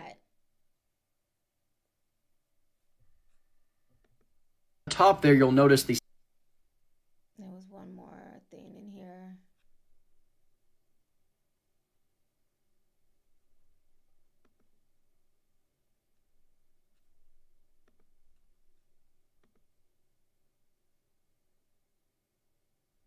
Okay, this is some stuff about Peter Thiel being in the Epstein files. He hits on this. Show Jeffrey Epstein and Peter Thiel discussing how anti-globalization rhetoric, political chaos, and culture wars create opportunities for them to benefit financially. You know, all of the anti-woke rhetoric being pushed by the Republicans for years now that's caused a lot of division in this country? Well, it turns out those narratives did not appear out of nowhere. Here's what Epstein said: return to tribalism, counter to globalism, amazing new alliances. You and I both agree zero interest rates were too high, and as I said in your office, finding things on their way to collapse was much easier than finding the next bargain. Here's what that email essentially confirms. Modern political outrage did not happen out of nowhere. It's been rewarded and strategically amplified in ways that are meant to benefit the people at the very top. When society is divided into tribes through culture wars, it becomes a lot easier to distract people from the real enemy at the top. Now take a look at how culture war content works. It keeps people engaged, angry, and most importantly, loyal to personalities instead of people's policies. This makes it much easier for billionaires like Donald Trump to claim they're outsiders or anti-establishment, even while they're directly benefiting from the system. New emails show Jeffrey Epstein and Peter. So again, that's where that whole QAnon situation comes from. That was also found in the Jeffrey Epstein files. You know, so again, a lot of the things that have gone on over the past few years, especially the divisiveness on social media, all that is by design. That's what people don't understand. All of that has been by design. I mean, you can find divisiveness in every sector of the internet. Black men against black women, men against women, incels, they hate women, the red pill community, black against white, black against Latinos, Asians versus blacks, MAGA versus Democrats. Even now, women who have children versus women who don't want to have children. Child-free versus women who have kids. Women who are married versus women who don't want to get married. People who are in relationships versus people who don't want to be bothered. Gay versus straight. Men on the DL, you know, who are messing with trans people versus, you know, women who are upset and saying that the man is gay. Like there's literally a divide for everything, counterculture on social media. People who wear weaves versus people who don't wear weaves. Light skin versus dark skin. People who have BBLs versus people who don't have BBLs. Plastic surgery versus natural. Bunch of makeup on your face versus no makeup on your face. It's all meant to cause division, anger, to divide. Because again, as long as the people down here are busy fighting, the people up here get away with the bag. Yeah. It's insane. FBA versus everybody. The divide is insane. It's like you see it. The diaspora wars. All over social media. Somebody said natural versus pampered. Yeah. Self-care versus, oh, y'all bitches think y'all are all that. Everybody can't afford self-care. What? Nobody's telling you to go spend $1,000 at the salon. Self-care is just simply taking a hot bath and relaxing. But you get people who get offended by self-care videos. So it's crazy. The spirit of division, if we thought it was bad during the East Coast versus West Coast SW, it's horrible now. When we were growing up, it was just East Coast versus West Coast, and that was just in the music. Now, every little thing divides us. It is insane.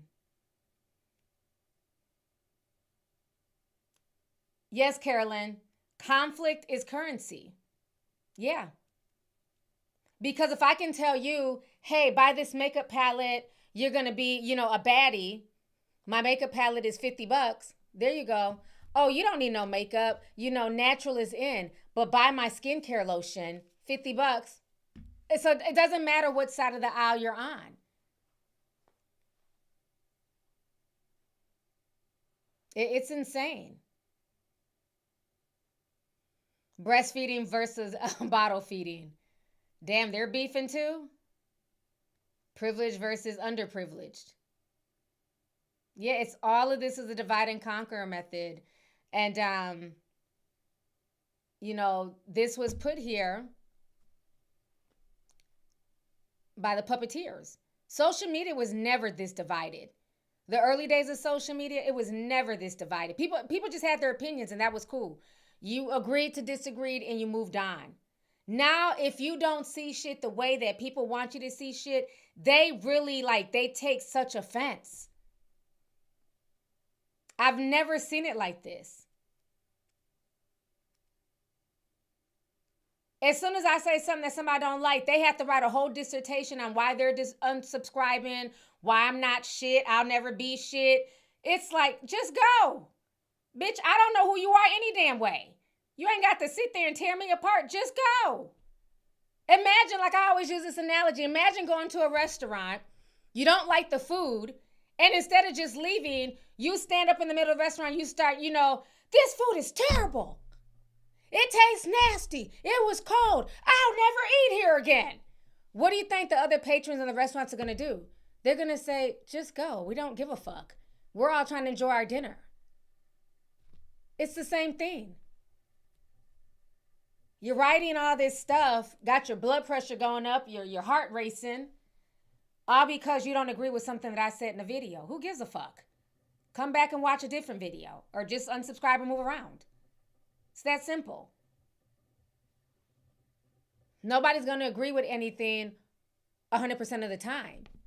But now it's like, if you don't agree with this side, if you're not MAGA all the way, you're kicked out. If you don't agree with this side all the way, you're kicked out. There's like no nuances. There's no room for grace. It's either you stand with us or you're against us. Yeah, well, I'll just stand in my own little square. I'm cool with that. Yeah, it's too much. Out there holding up signs protesting in front of the restaurant. Sir, we don't care. Next. Now this one is creepy. Let's clock this T. This is a creepy one. Oh, hold on. What happened?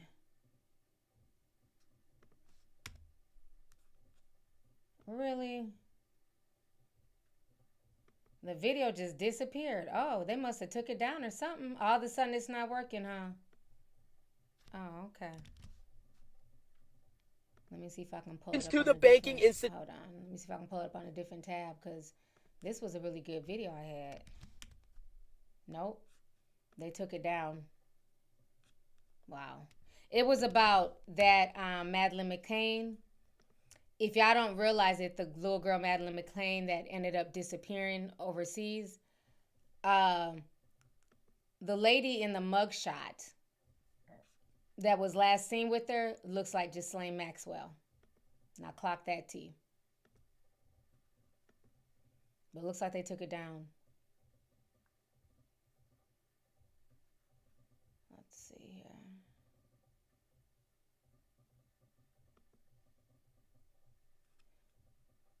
Okay, this one was good. Ian Carroll put out a really good video because Zohran Mamdani's mom was in the Epstein files.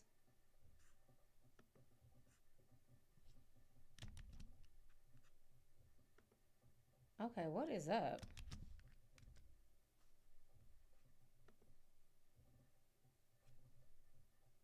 Hold on. Something is going on with my Instagram. I can't play the videos now. It's not even letting me log. Like it's not even like. This is what it's showing. As I'm trying to go and play the videos. Look at this. They're messing with what I'm showing. This is what I'm getting now.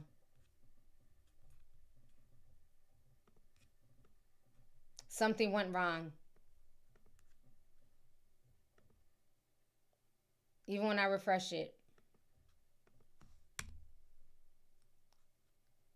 Let me just pull up Instagram.com. My Instagram won't even come up. Y'all see how I refreshed it?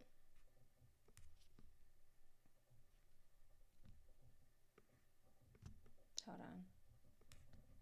Let me show y'all this. Okay, I'm trying to pull up Instagram.com.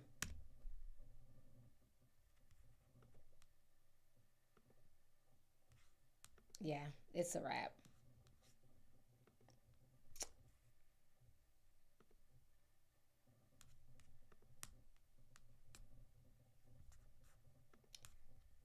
It's not the Wi-Fi, because YouTube is playing just fine. Look when I pull up YouTube. It's not the Wi-Fi. They just stopped my Instagram. This is my YouTube. When I hit refresh, YouTube comes up just fine.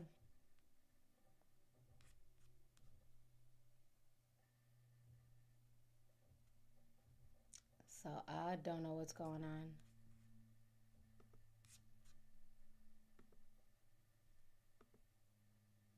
Because I was trying to refresh it so I could play, because you know sometimes the video will start playing, so I was trying to refresh it and it took it off. So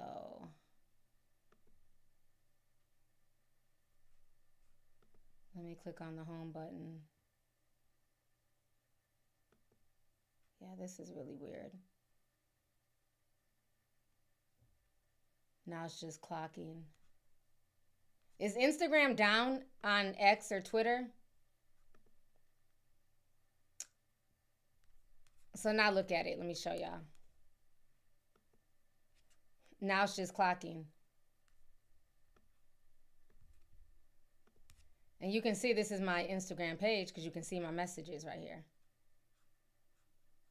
It's just clocking now. Try it again. See? Now it goes back to something went wrong.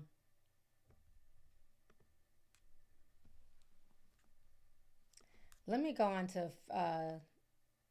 X. See if Instagram is down. Sometimes X will let you know.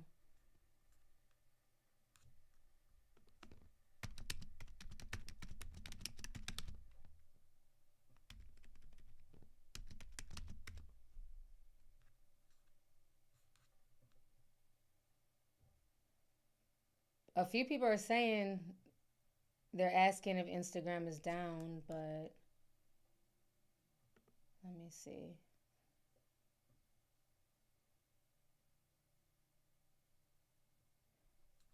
But not nothing too recent, so I don't know, child. Let me check on my phone.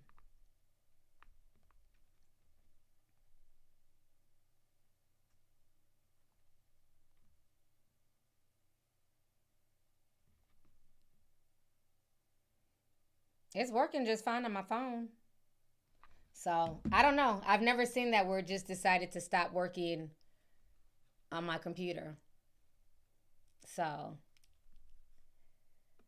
yeah, I'm not jumping on a VPN. I'm not doing all that. I guess I showed enough clips. Let me just see. Because the last one was... So that I had a plan. Okay, we could watch this Corey one. Looks like this Corey one was already up. It was playing, so let's see. Corey Feldman. We'll see if it'll let us skip to the next page. To try and hopefully bring to light what is happening in the world of entertainment as far as perverts and pedophiles and all of the topics of what we've been discussing. Ever since I even discussed the fact that I have this plan, my life has turned into utter chaos. You can probably tell by the sound of my voice. It's pretty ripped up because of the devastation of what I've been through the past few days. I've experienced things like never before. I mean, I've been silenced my whole life, but just over the past few days since I made that announcement, I've been arrested. I had a near-death experience last night where I felt like I was almost going to be killed. 2 trucks came speeding at me at the same time. This is Corey Feldman. This was when Corey was coming out with that documentary a few years ago. So this video has resurfaced and people are now giving him his props. This Corey is still alive. He didn't die. That's the other Corey. Remember there was 2 Corys? Corey Haynes. This is Corey Feldman. He's still alive, right? Like now y'all got me nervous. Like he's still here, right? It was the other Corey that died, Corey Haynes. on a crosswalk. And then several of my band members decided to quit because they're afraid for their lives. I don't know what got into their heads. I don't know what they're afraid of all of a sudden, but they just left. And I'm very alone, but I need to protect myself, and I need to protect my family. I need additional security, and I need a legal team to help represent me so that I can fulfill this mission. What I'm proposing is a plan that I believe can literally change the entertainment system as we know it. And I believe that I can also bring down, potentially, a pedophile ring that I've been aware of since I was a child. Right off the bat, So y'all just see that, like I said, that's an old video of Corey. And he had dropped the documentary. I remember everybody, this was like, what was this, like 2013, 2014? So everybody was up. We're all waiting for the documentary. I think it was supposed to drop on Twitter at the time. I don't know. He was supposed to give everybody a link. People paid for the link. People was going to like bootleg the link. And everybody goes to watch this documentary that's supposed to, you know, put out all the global elite pedophiles in Hollywood. They done hacked this site. Crashed the site. Folks was cussing Corey's ass out. I mean, they lit his ass up. He said his site was hacked because he had been building all this anticipation. And then finally, you know, he just couldn't put out the movie. So he finally just came out and said there was Charlie Sheen. Charlie Sheen was one of his molesters. Him and the other Corey Haim. They've been through a lot. But he's been speaking out for years. And I remember when he first started speaking out, Barbara Walters, before she passed away, had the nerve to shame him and say, you can't put this out there. You'll destroy a whole industry. Somebody who's trying to stop other children from being abused, Barbara Walters shamed that man. And I remember all us crazy conspiracy theorists drug her old ass for the filth, and we were shamed for dragging the elder. I lost all respect for Barbara Walters when she told him that.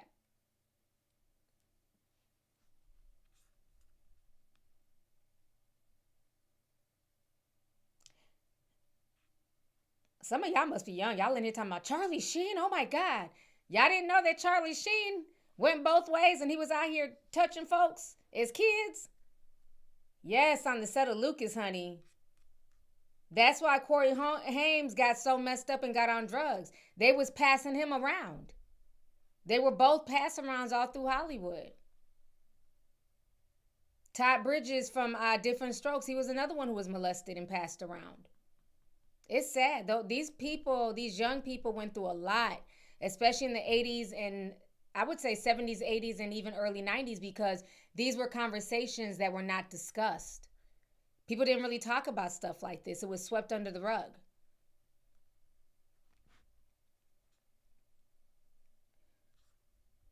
Look at how many Nickelodeon stars have come out in recent years that they were molested on set. Hell, last year we had Quiet on Set, that A&E special, where they were calling out Dan Schneider.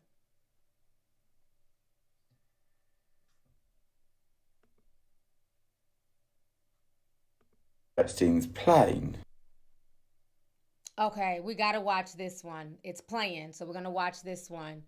And again, keep in mind, he's talking about the modeling industry. Damn. I wonder if, well, I'm going to let it play, and if it needs to play over so we can hear the beginning, because I don't know how far it's played. But basically, this man is calling out Naomi Campbell. Put a teacup if y'all have been here from jump and y'all have watched me call out Naomi Campbell over the years. Child, when I tell you this woman is all up in the Epstein files, but when I called her out, I was a hater. I was trying to bring down another black woman. This woman is all up in through the Epstein files. I believe that she may have been a victim initially, but she definitely turned into a madam. I remember Virginia Dufresne calling her out and going off on her like, you saw me there. You saw me as an 11-year-old on the boat and you did nothing. Okay, I'm glad I see the teacups. I've been holding her feet to the fire for years. Now the receipts are in. She's all in the Epstein files. So this young man was breaking it down. Like I said, we might have to replay it because I don't want to hit refresh because it's just going to crash again. So let's watch this. And you were inviting him to events for your charity. You know, the Fashion for Relief charity, which you mentioned in this article while speaking about Jeffrey Epstein and said, I'm not going to stop and I won't be undermined or have my team be undermined for all the wonderful and great work they've done. Oh, you mean the charity that works to ensure the world's excluded children have access to life-saving healthcare? The one that you got banned from being a trustee from because you spent less than 8% of its profits actually going to a good cause. And they found evidence that the 92% was being spent on luxury trips and spas. And you later said, oh, I didn't know nothing about that. You're the founder. It's your charity. Yeah, I don't know, just all a bit of a coincidence. Definitely strange how you was in frequent contact with him 4 years before he went to prison and 8 years after that, but still had no idea that he'd gone to prison. I don't believe a word this woman says, and I think she was shelling them kids off for money. Oh yeah, Naomi Campbell is all over the Epstein files. And I remember hearing these rumours about, oh, Naomi used to recruit girls for them. And I was like, I don't see it. Like, surely not. But no, sure enough, she was consistently emailing him back and forth for 12 years. 8 of those were after he was arrested the first time for being a nonce. And Naomi was very smart though, because she kept most of her communications by phone. It was, please call Naomi. Naomi wants you to call her. Or vice versa, they were trying to get hold of her. And in fact, after a certain amount of time, it looked like she even stopped communicating with Jeffrey and Ghislaine and only directly with his assistant, Leslie. And of course, she went on to say that what Epstein has done is indefensible, and when I heard it, it sickened me to my stomach, just like everybody else. I just find it hard to believe that you were meeting at Jeffrey's New York apartment. You were asking to use Jeffrey Epstein's plane. And you were inviting him to events for your charity. You know, the Fashion for Relief charity, which you mentioned in this article while speaking about Jeffrey Epstein and said, I'm not going to stop and I won't be undermined or have my team be undermined for all the wonderful and great work. Okay, so we got the beginning of it as well. So, like I said, been calling out Naomi Campbell for years. In the files, they said she's been communicating with Jeffrey for over 12 years. Even after he was found guilty, she continued communication with him. A lot of people excuse her because she's black and because she's beautiful and because she's a model. I don't give a damn about none of that shit. Okay? I called her out as recently as a year ago. Who remembers this young South African influencer? Remember Elsa Mjumbo? Sorry if I mispronounce her name, child. Y'all, I'll be struggling. Yeah, Mjumbo. Elsa Mjumbo. Remember she came out and spoke her story because this was a young girl who was doing these skits in South Africa. And Naomi Campbell found her. She was going viral and realized, oh, she's tall, she's thin, her body's T, she could be a model. And Naomi Campbell was supposed to take this young girl under her wing. And that's not what happened. And remember, Elsa came out and just started spilling the tea, started saying she was going through a lot. She ended up drinking really bad, and all this stuff that was happening to her. But one of the things that stood out to me, because y'all can go back and watch the video that I did back in 2024, who remembers when she made mention of the old white men that Naomi Campbell was trying to have her do stuff with? Remember this? What happened to Elsa Mjumbo and Naomi Campbell? She told all the business, put everything out there. Then she was forced to delete stuff. So she says here, talking about Naomi Campbell's situation was very hard and scary for me, but I don't want to be owned by someone else. And I want to acknowledge a lot of big hits and blows to my career came from another black woman, not my own incompetence. This person says, baby, we saw your demeanor in that video, that this is still sensitive topic for you. She says from 19 years old too. She made me an alcoholic and a full-blown depressed. It's now time to heal and be happy. Then she says, Naomi obviously never force-fed me alcohol. The situation led to the action, my reaction. As I said, my part was played, responsibility is mine. Then she says, I stand by my words, content in my decision. The tweets are deleted due to seeking peace, not fear. Y'all need to understand this is something that happened since I was 19. My goal now is happiness. Well, why did you post it? Because you were threatened, ma'am. So somebody says, don't be scared, Elsa. Tell us, did she harass you into deleting the tweets? Please reply quickly. We don't have all day. We have to attend to other people's business that have nothing to do with us. She says, LOL, no. She threatened to sue and post screenshots of a time I asked her to help me with some older white executives that were trying to sleep with me. I'm now moving on and leaving it in the past. Then this person says, this seems deeper than we thought. She says, very deep. I'm not speaking because I'm brave. Sometimes when you're pushed to the edge, you have no option but to jump. Okay? Who remembers that? I did a whole breakdown of that situation. So I'm not shocked at all to see Naomi Campbell in the Epstein files. She's always giving me Madam vibes. So, how long have I been on here? 2 hours. Okay. I think that was the last video. So now let's move on. Goes on stage with. Oh, hold on. Oh, she's Kenyan. I'm sorry. I thought she was South African. She's Kenyan. Okay. Thank you, Sun0203. Yeah, she just wanted a mentor. They hyped her up to be a model, said they could help her get, international gigs. And at first the gigs were coming in and we were really happy for her. And then she just disappeared off of social media for a while. And I believe she was being pimped out. So, yeah. The North remembers, okay? In my Game of Thrones voice, the North remembers.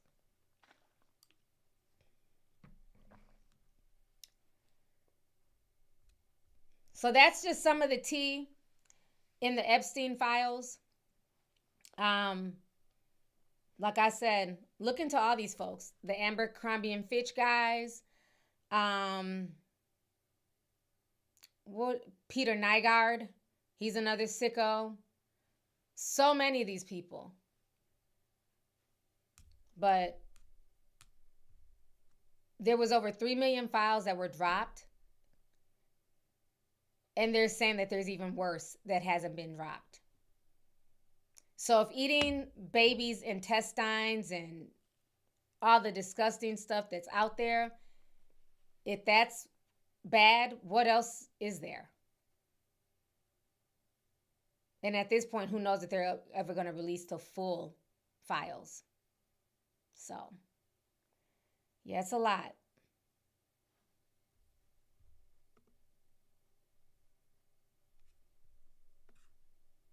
Let's see here.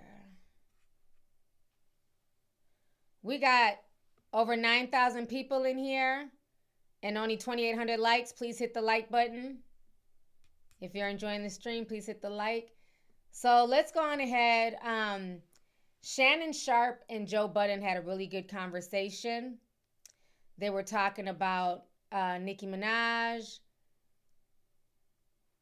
and Charlie Kirk, and how like a lot of people are moving to the other side because of the money.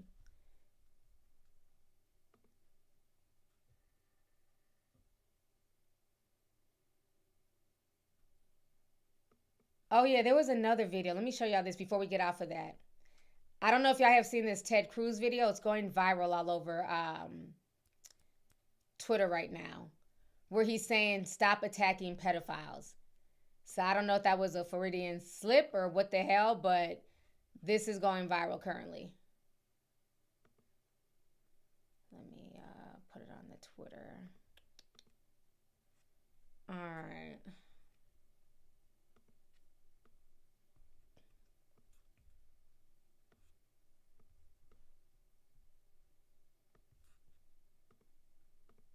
And tragically, this pattern keeps on happening.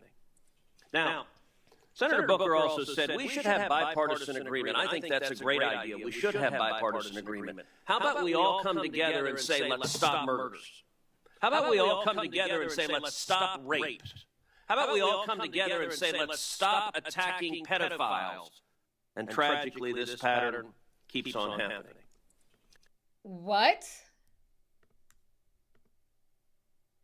You can't make this stuff up. He literally said, how about we all come together and stop attacking pedophiles? Why would you want pedophiles to stop being attacked, sir? That doesn't make any sense. Should you not be calling for everybody to attack pedophiles? If you see a pedophile, punch them in their face? Shouldn't that be the call to action? Very strange. I don't know.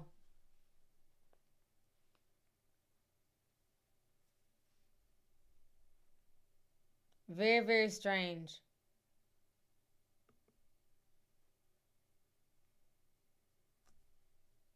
So, let's go ahead and move on to the Joe Budden story here. No, they're saying it wasn't AI. They're saying that it was a slip of the tongue. He didn't mean to say it. So, a mess.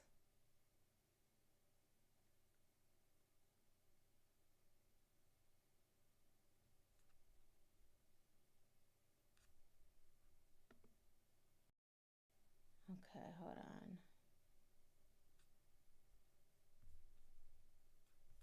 on. Okay, so let's go ahead and watch this Joe Budden, Shannon Sharpe snippet.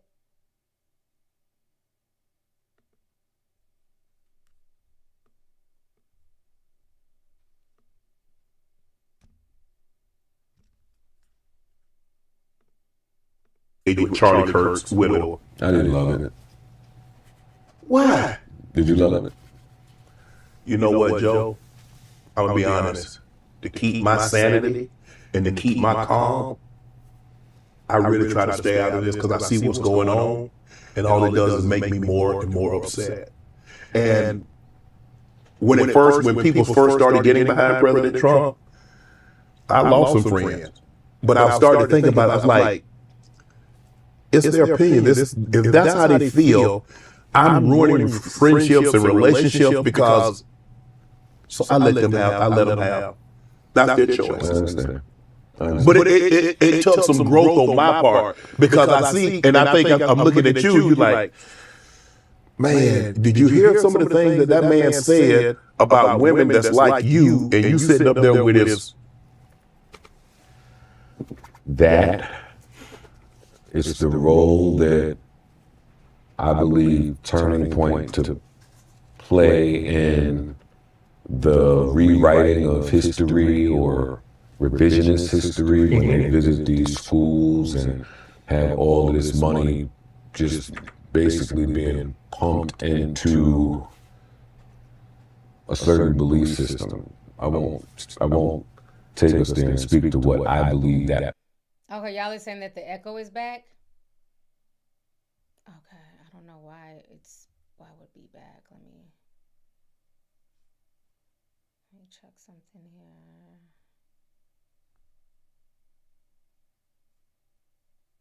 All right, see if it's still doing it now.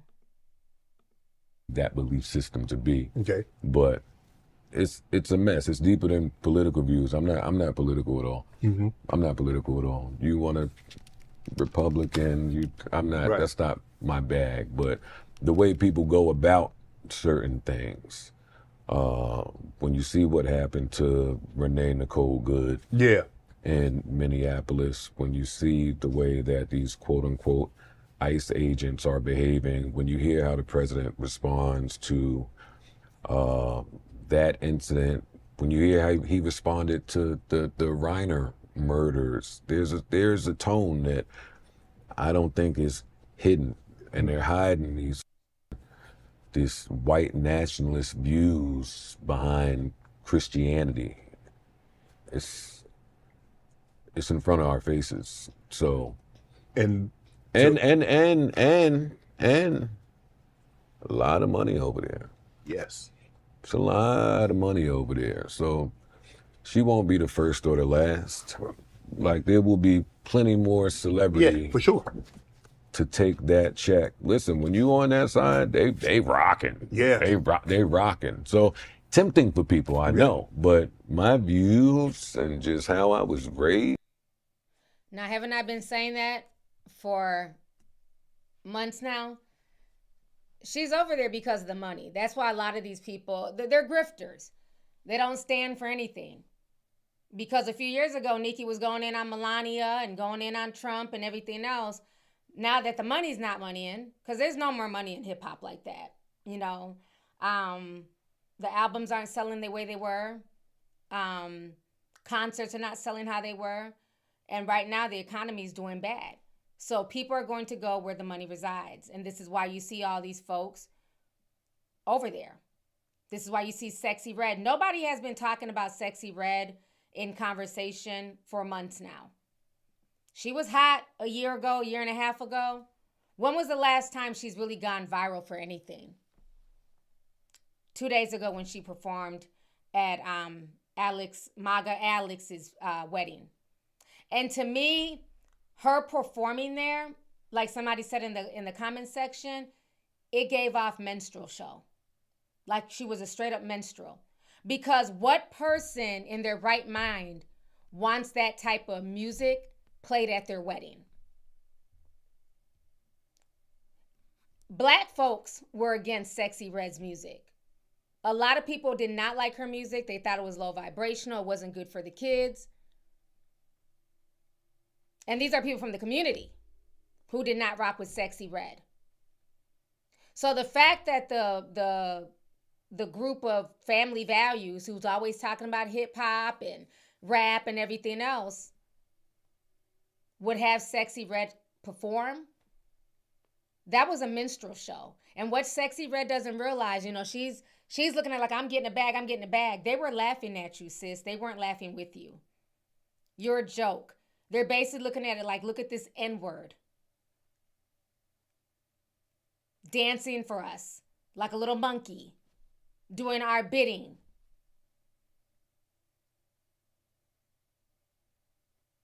There's nobody in their right mind who would hire her for a wedding to perform that type of song. They did that as mockery to her. They did that as mockery to black folks.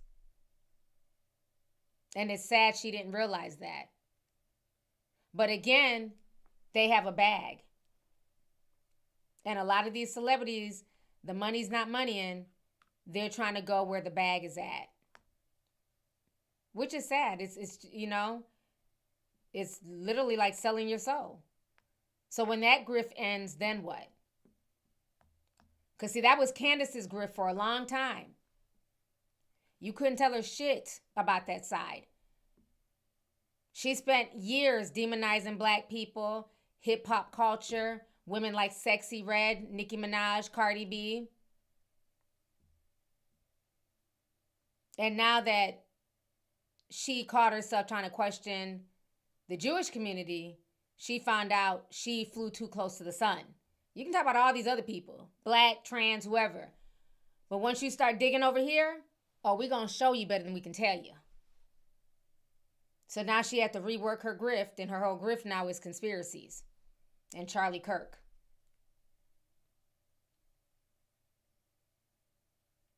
So I don't know what Nicki's going to do after this grift ends. She has Queen Radio, but outside of her barbs, nobody's really listening to her for podcasting and for anything outside of regular pop culture.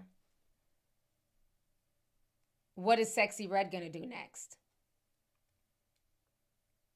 Especially since she's now alienated a big segment of her fans. Those MAGA people are not going to be buying Sexy Red's music. That's not the type of music that they like. Now, they'll buy Jelly Roll and Kid Rock. They're not buying Sexy Red's music like that. It was black folks and people of color who supported her music, the ones who did support it. So it's going to be very interesting to see what happens next for her. But that's how you know the money is not moneying.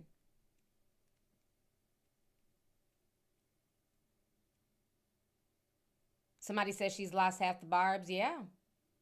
A lot of her barbs are really pissed. I mean, you got some who are going to stick by her and they feel like she can do no wrong. And, you know, that's fine. That's their opinion. But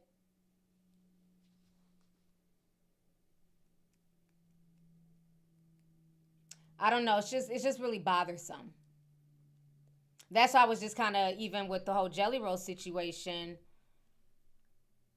that was very problematic to me. And again, I'm not saying that everybody has to speak up, right? If you don't want to speak up, you don't want to get involved, that's fine. Then just say that. Just say, you know what? I don't really have a backbone. I don't want to get involved in it. I'm cool. But to sit there and play willfully ignorant and say, oh, I'm just a dumb redneck and I have my head buried in the sand and I don't have social media. That's not true. You're not a dumb redneck. Not even a month or so ago, you brought new legislation.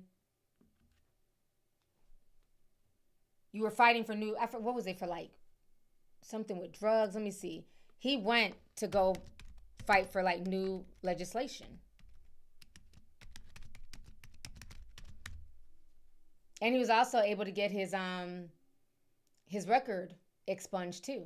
Here it is. Yeah, he did a testimony. He delivered a powerful testimony before the U.S.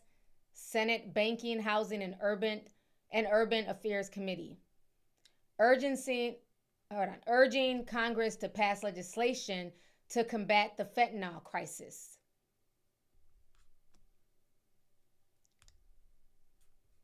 Let me see if I can find a snippet.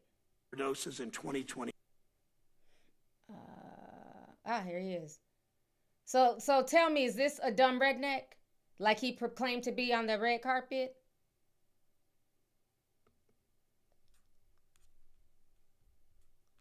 Hold on real quick. Mr. Jelly Roll. We're just going to just listen to a little bit. This was him. Not even a year and a half ago. Do better and be better. I believed when I sold drugs genuinely that selling drugs was a victimless crime. I truly believe that, y'all. My father always told me what doesn't get you in the wash will get you in the rinse. Now I have a 15-year-old daughter whose mother is a drug addict. Every day I get to look in the eyes of a victim in my household of the effects of drugs. Every single day. And every single day I have to wonder, if me and my wife, if today will be the day that I have to tell my daughter that her mother became a part of the national statistic. History repeats itself, gentlemen. All right. Y'all get my point. Okay? And let's also not forget that Bunny, his current wife, is a porn star. No tea, no shade. So I just find it very interesting that, you know, like I said, he tried to act like he's just a dumb redneck. You're not dumb. You're literally sitting here trying to bring new legislation out to help the fentanyl crisis. A dumb redneck who doesn't have social media, who has their head buried in the sand, is not able to do that. You're not able to try and pass a bill, the Fend Off Fentanyl Act. So like I said, I'd have respected more if he just said, yeah, I don't have a comment. I don't want to talk about this. And that's what a lot of these folks do. They'll just go from one side to another, one grift to another. You know, first it was all about hip hop and selling drugs and, you know, having guns and fucking bitches. And then when that dried up, now it's country. It's all about God and the Bible. So it is what it is, child. So I think Joe Budden made some good points. Lovely Joe made some, he made some good points in that interview with Shannon Sharp. So now before I go here, we're going to talk real quick about Glorilla's family. They are beefing right now on social media. It's crazy. I didn't know she had a sister. She has a stud sister that looks just like her. And she's just blasting her all over social media today.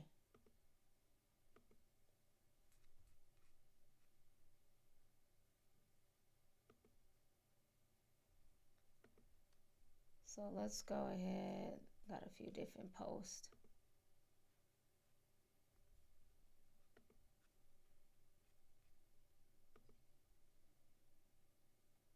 Okay. So the sister says, I'ma really go live and expose y'all's favorite rapper. Same mom, same dad, 10 siblings. I had no idea she had that many siblings. Y'all think this is a upright ass person when she really not? She ain't fuck with you since she got on. I'm constantly getting acknowledgement for being her sister, and she ain't fuck with you at all. Gloria Woods, call my bluff. It's been 4 years. Why the media hasn't seen your siblings? And don't say because you protecting us because we still in Memphis. It's because you talk about our struggles. You don't fuck with you. Or sorry, you don't fuck with us. Nah, let's clock it. And our mama is working at FedEx. Damn, not FedEx. Bet y'all ain't know that. But Glow a millionaire. Yeah, So she's big mad. She wrote a few more things too. So she also wrote this, child. And this is her. I thought it was a boy at first, but that's her sister. She says, yup, I'm finna go live because this backup dancer just pissed me off. I'm going to put it all on the table. When we fell out about Gloss and Samo, don't ever send no backup dancer for family.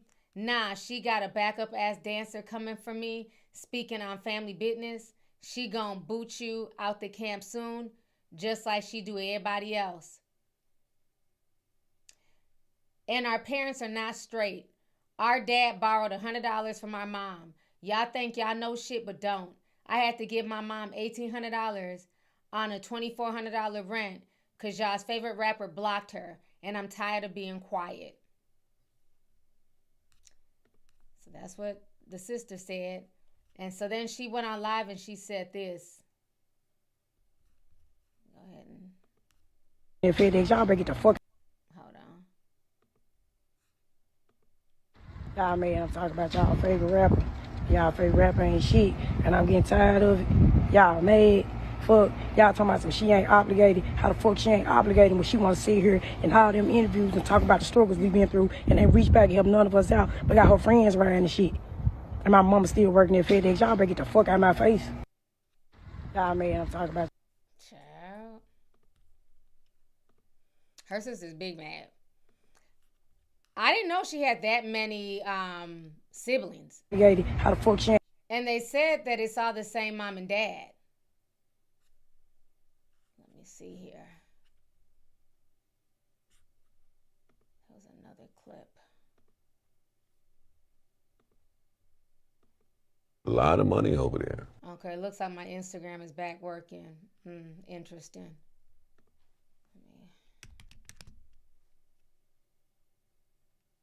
Nope, still clocking. Live bits. I was trying to see if the girl updated and said anything else. Okay, this is the Instagram page here. Shout out to Live Bits. So then she comes on and she posts this video of her and Glorilla.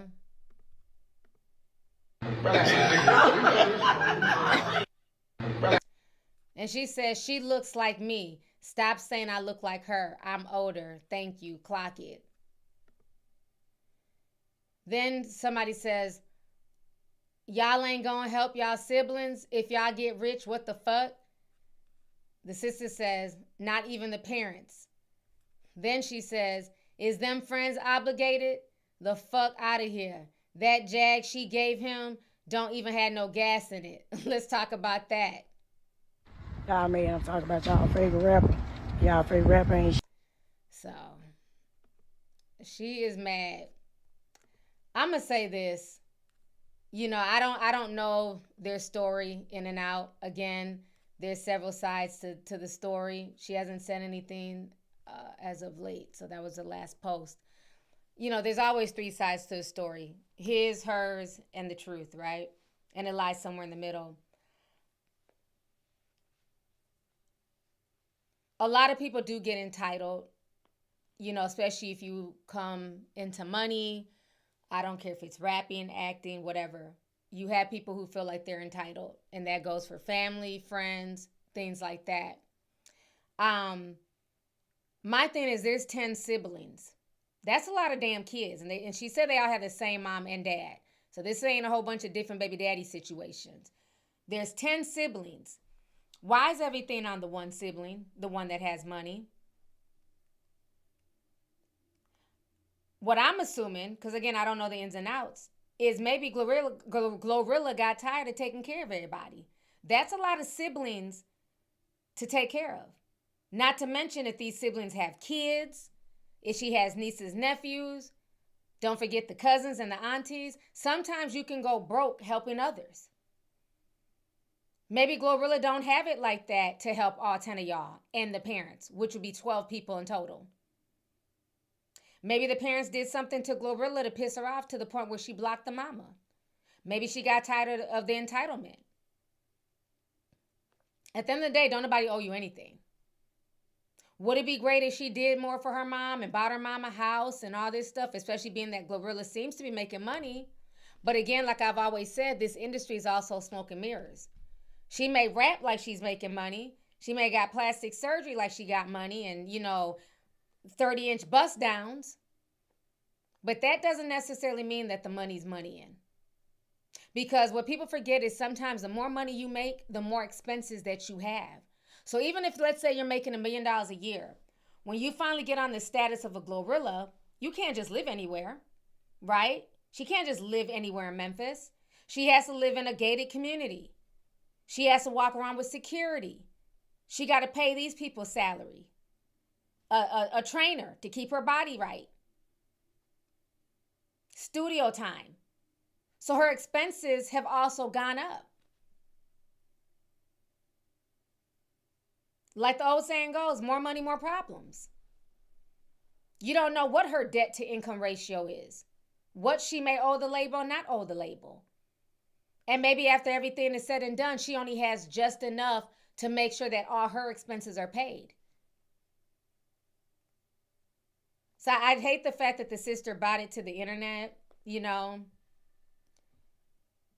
because they may not understand what Glorilla might be going through behind the scenes. She might be burnt out and tired of taking care of everybody. You just never know. And again, if the mother is struggling like that, then all the siblings should be chipping in to help the mom. Why is it all on one sibling? Even if you just give $100, at least you gave something. Don't just leave me with the tab. Because that ends up building resentment. When people just assume that you got it, you got me, you can pull me out this situation, you can do for me. It ends up building resentment. And people need to understand that. So I hope they end up, figuring it out. I'm waiting to see if Glorilla says anything. I'm also waiting to see if Glossop jumps in the mix. Because we know her and Glossop ain't cool no more. A lot of people say that when Glorilla got on and she blew up, she left her girls. She wasn't reaching back. I mean, she had them around her initially. And Glossop can rap. I like Glossop a lot. She has a lot of good music. And people said there might have been some jealousy there, or she didn't want Glossop to get shine. I don't know. But I know they're not cool anymore. So it's going to be interesting if the sister brings up Glossop and Glossop jumps in the fray and sides with the sister. Does fame change people? Absolutely it can. Does money change people? Absolutely it can. But at the end of the day, did Glorilla work for that bag? She absolutely did. And what she chooses to do with her money is her business. If she wants to bless her family, great. And if she chooses not to, that's on her. That's between her and God. Because even though she may not be blessing these people, you don't know who else she might be blessing behind the scenes. So, people are saying that Glorilla is not a girl's girl. Glossop is getting EBT. It's Layla 305. What? Glossop is doing that bad? Glossop. Hold on. Lack drive okay. Somebody said Glossop lack drive and initiation. Start her own career, not Glow. Yeah, it's going to be interesting to see if Glossop speaks. But at the end of the day, Glow don't owe them anything.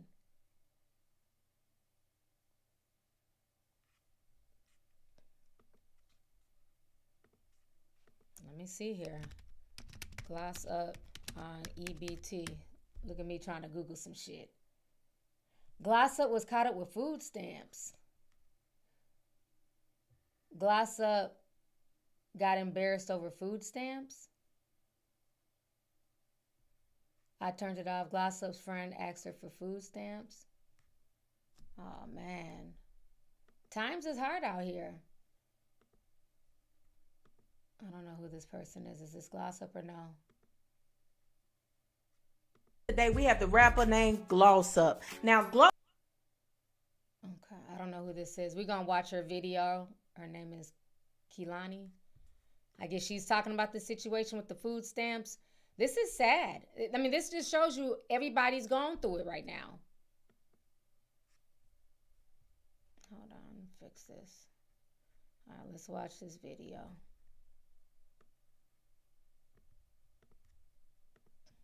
Glossop was on live and her baby daddy was on speakerphone and asked her, could he use her food stamp card? And she looked embarrassed. Embarrassed where, baby? What? These kids eat us down to the... Okay, she got music playing, so unfortunately, pretty girl, can't play your video. Bunch of music in the background. Okay, so what happened is the baby daddy called and asked to use the food stamp card. And people are shocked by this. But again, what have I been saying for a long time? The money's not moneying. Don't let these Instagram highlight reels, these 30-inch bust downs, these red bottoms, a lot of these folks are struggling. And the only thing they have is their good name. Once again, it reminds me of the movie Titanic. Remember when Rose's mom was upset and was tying up that corset and was like, what do you think you're doing? You're going to mess this up. This is a good match between you and Hockley. All we have is our name. Your father left us with a lot of bad debt. That is what's happening right now in entertainment. A lot of these people, they only have their name. They only have their online fame. So I'm not judging her for having to be on food stamps. A lot of people are. It just shows you how real it is. So I think this is where the frustration is coming in from the sister and people around Glorilla. They see Glorilla eating and traveling and getting plastic surgery, cutting her nose in half and getting titty implants. And, you know, it's her money. She can do what she want to do with it. And they're feeling away. We can't afford rent. We're on EBT. What's up?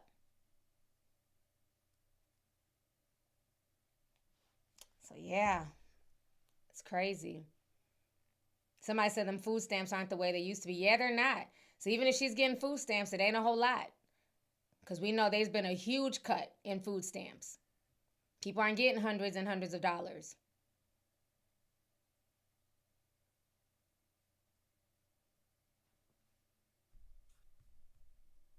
What happened? Y'all said, dang, T.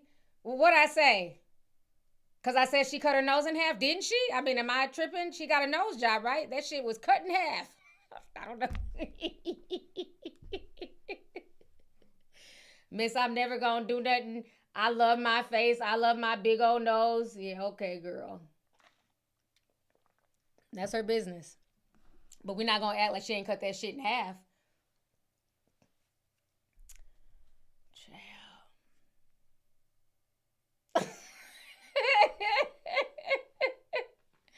804 Smile said, T, the way I just hollered, facts, ain't that defamation? Yeah, so like I said, it's going to be interesting to see if anybody you know, ends up saying anything. I wish I had the video of the baby daddy. Sukiana speaks up after man claims Glossop is on food stamps. I ain't seen Suki in a while either. She been real quiet. Is this the video? Not Gloss getting embarrassed. Is somebody doing commentary? I thought it was going to be Glossop in the phone call.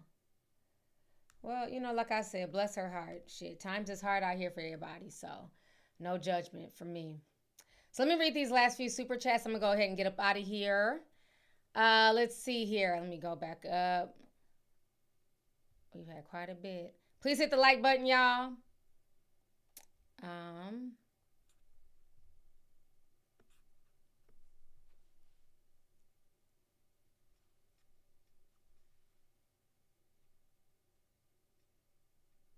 Oh, we got a bunch of comments. I'm sorry, I forgot to come back in and read some of these super chats. Okay, let's see.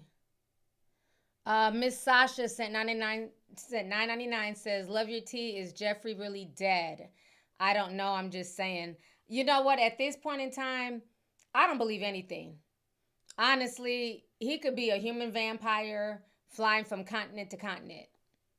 I don't believe anything. Because the stuff in them files, he has the money to pull a disappearing act. He was Mossad. He has so much tea and receipts on so many people.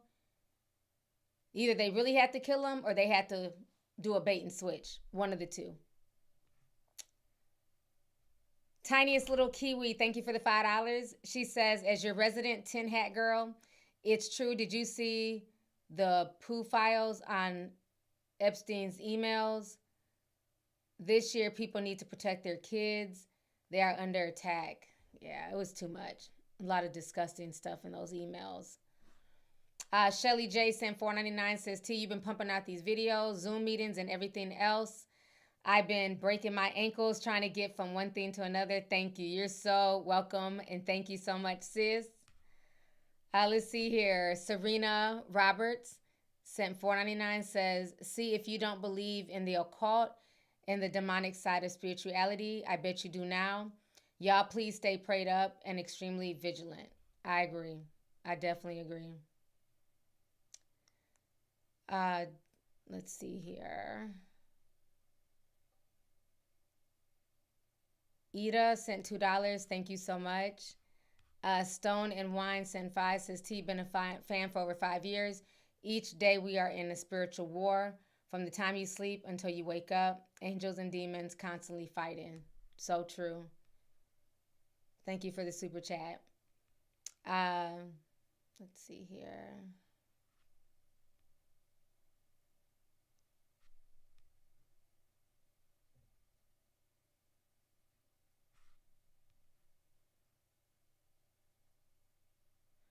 Okay, Rosamund says, TS Modeling Agency came to my high school.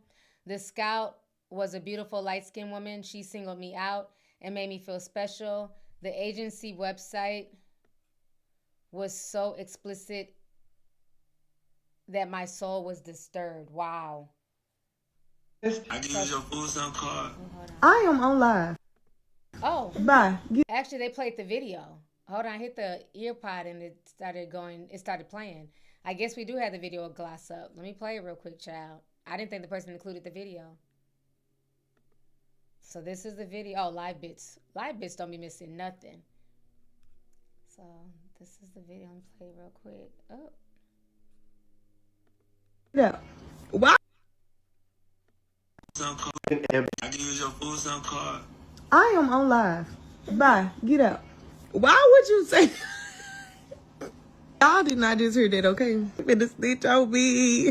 I have kids. I promise I use my shit for my kids. They say She recently got put on the. Okay, so that was the video. That's what I was looking for. So he did include it. So that was her, the baby daddy, calling in asking to use the food stamp card. So.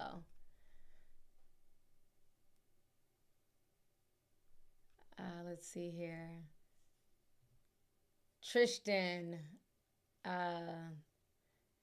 said, T, the Queen of England, is a reptilian. Princess Diana even said they're not human. Yeah, that Princess Diana situation is another rabbit hole as well. Yeah, for sure. Thank you for the super chat. Martisha Lag sent 5, says T. I agree. There are human beings and there are entities in human form. So true. So true. Tristan says YouTube is messing up my super chat. The royal family are not all human. Look up Jimmy Savile and Lord Mountbatten. I've heard of Jimmy Savile. I talked about him on this channel. I don't know anything about Lord Mountbatten. I'm going to have to look that person up. But thank you for the super chat. Your friend and homie sent 1999 says, can't explain the peace your videos have given me since this was released. A part of me is sad. I downplayed my own spiritual beliefs in favor of what these demons pushed. And another part is sad because it's all true. Well, thank you so much for the super chat. I appreciate you. Let's see here. Blaze Baby Sin 5 says, F this guy forever and a day and anyone else involved in this sick mess. I agree. Carolyn's Place Sin 499 says, T, I just want to tell you how much I love your channel. I'm a silent follower, Leo supporter, Louisville. Love you, girl. Keep doing your thing. Thank you so much. Leo gang. Appreciate you, sis. Let's see here.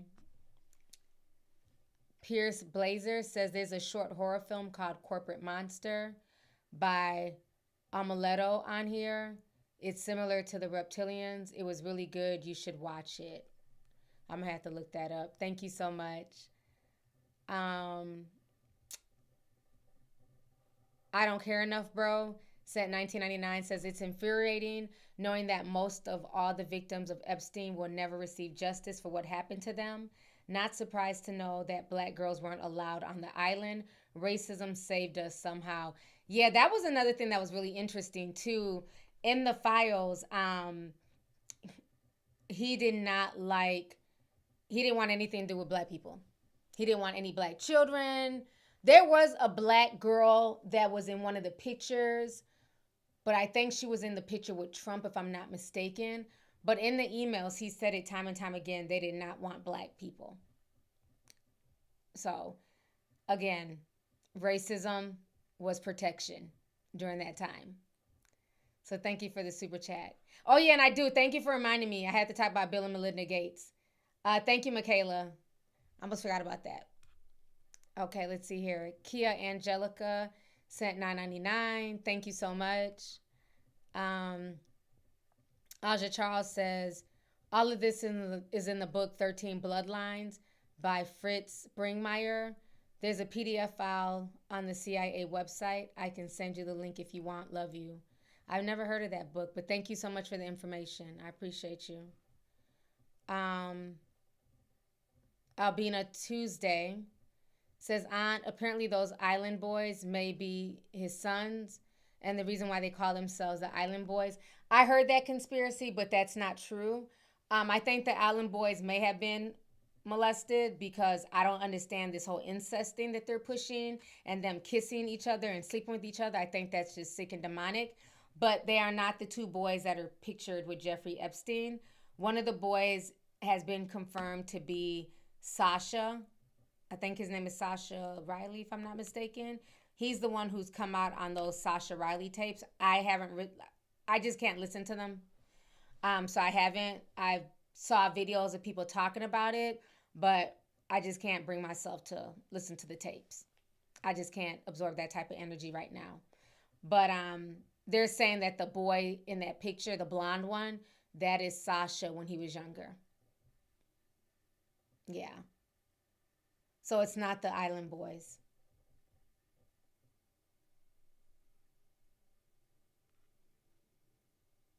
Devotee Orange sent $4.99, says sending love to all the tea sippers. Thank you for your hard work, T. You're so welcome. Thank you as well. Let's see here. Devotion Orange says, T, are you familiar with Whitney Webb? She wrote a few books about the blackmail operation. She's amazing. Please check her out. I haven't heard of her, but I'll definitely look into it. So thank you so much. Miss Jolly sent 999 says Epstein is alive. South African con man, Thabo Bester, a nobody compared to Epstein, scammed many jail officials into placing a dead body double in his cell for escape. If Thabo can do it, Jeffrey can do it. Wow. I didn't know about that. There was a black man that was in one of the pictures with Epstein. Like it was like a quick panning shot. And so somebody took a screenshot and was like, who is this black man? And they're saying that he was I don't know if he was a prime minister, but he was somebody very high upper echelon in South Africa, but he since offed himself. They said he offed himself like 2 years ago. I can't think of the man's name, but he was one of the few black people that was in the file dump.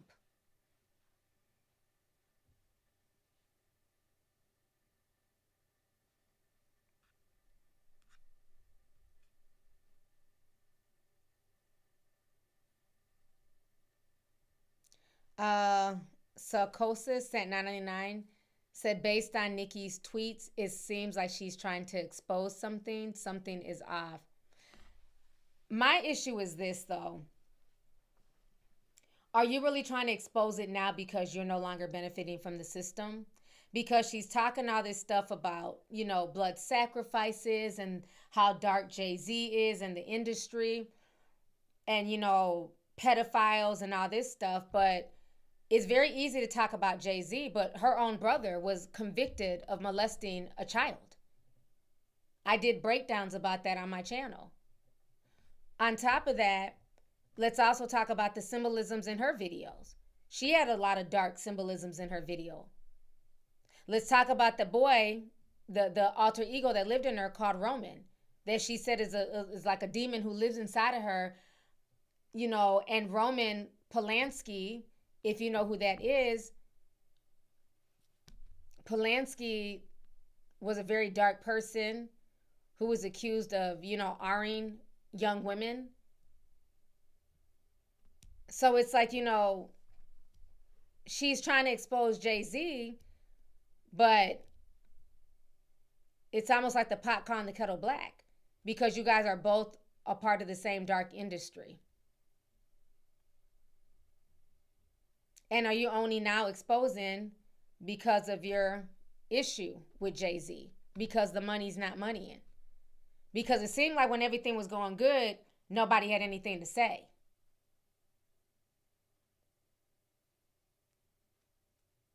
And the same can be said with Diddy. When the champagne was popping and the money was flowing, no one saw shit.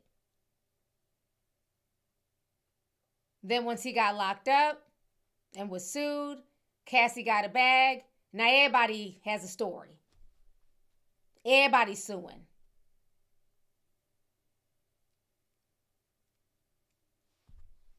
Yeah, it's not cool.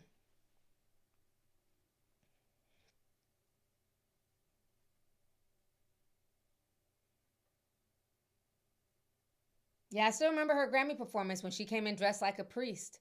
And a lot of people were talking, you know, Illuminati talks and stuff like that back then. So to me, it just comes off not really so much as a warning, but a grift. Let's see here.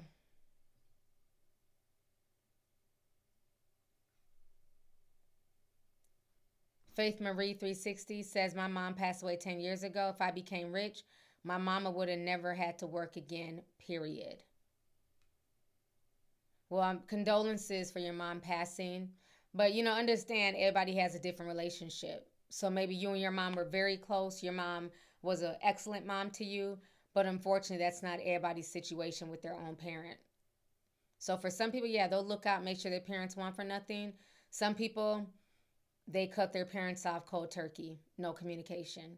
So it just really depends on that relationship that you have with your parent.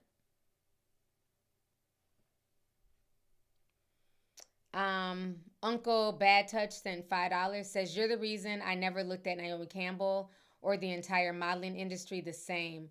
High class escorts. high-class sex workers.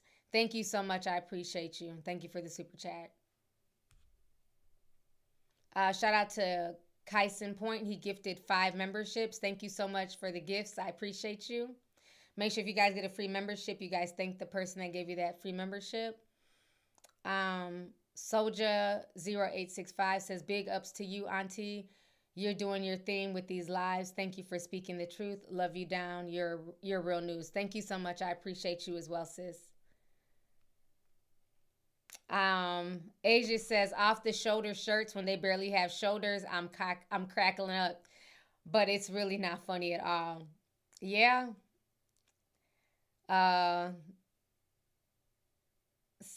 Sascope 1 says, Lovely T says, cut her nose in half. Y'all not be having jokes, child. So let me go ahead and get on this Bill and Melinda Gates situation before I go. Melinda Gates is speaking out. And then Bill Gates decided to speak out today as well. Because he's all through the Epstein files. It's insane. So let's watch what Melinda had to say first.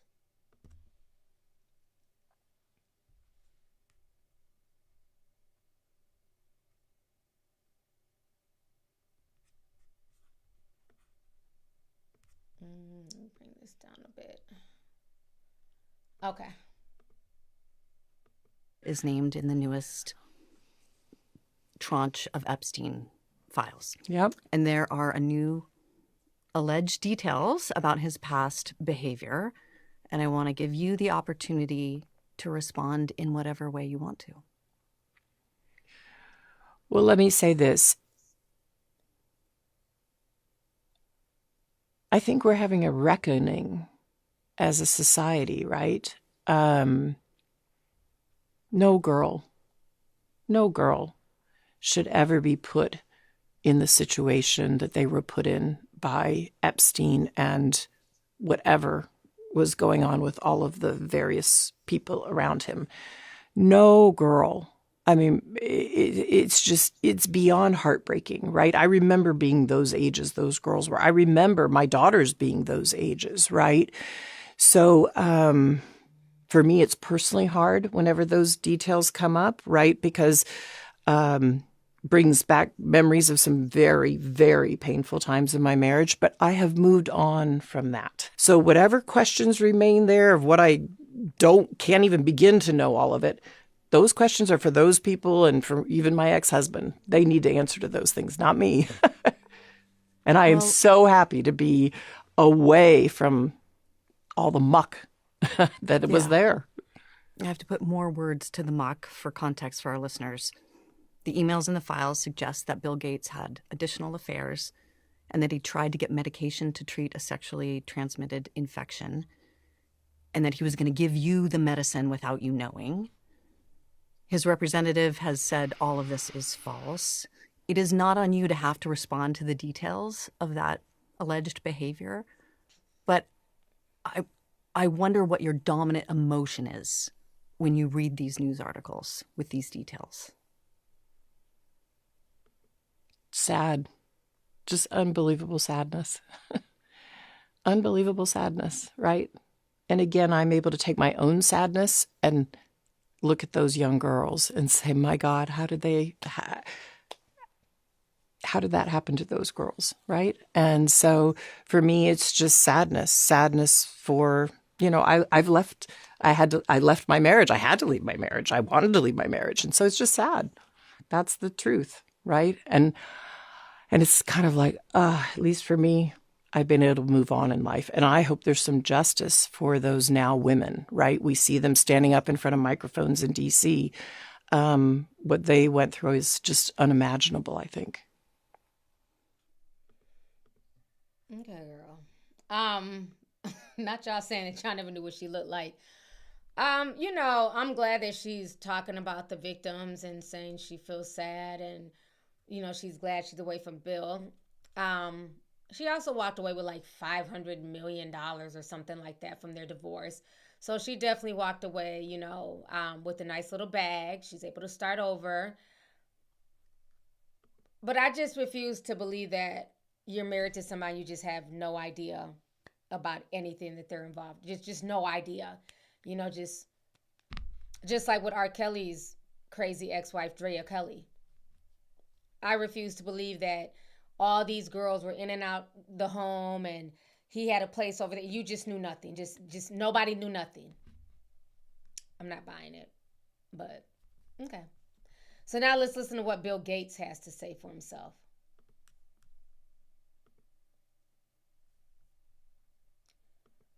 Because he's out here crying.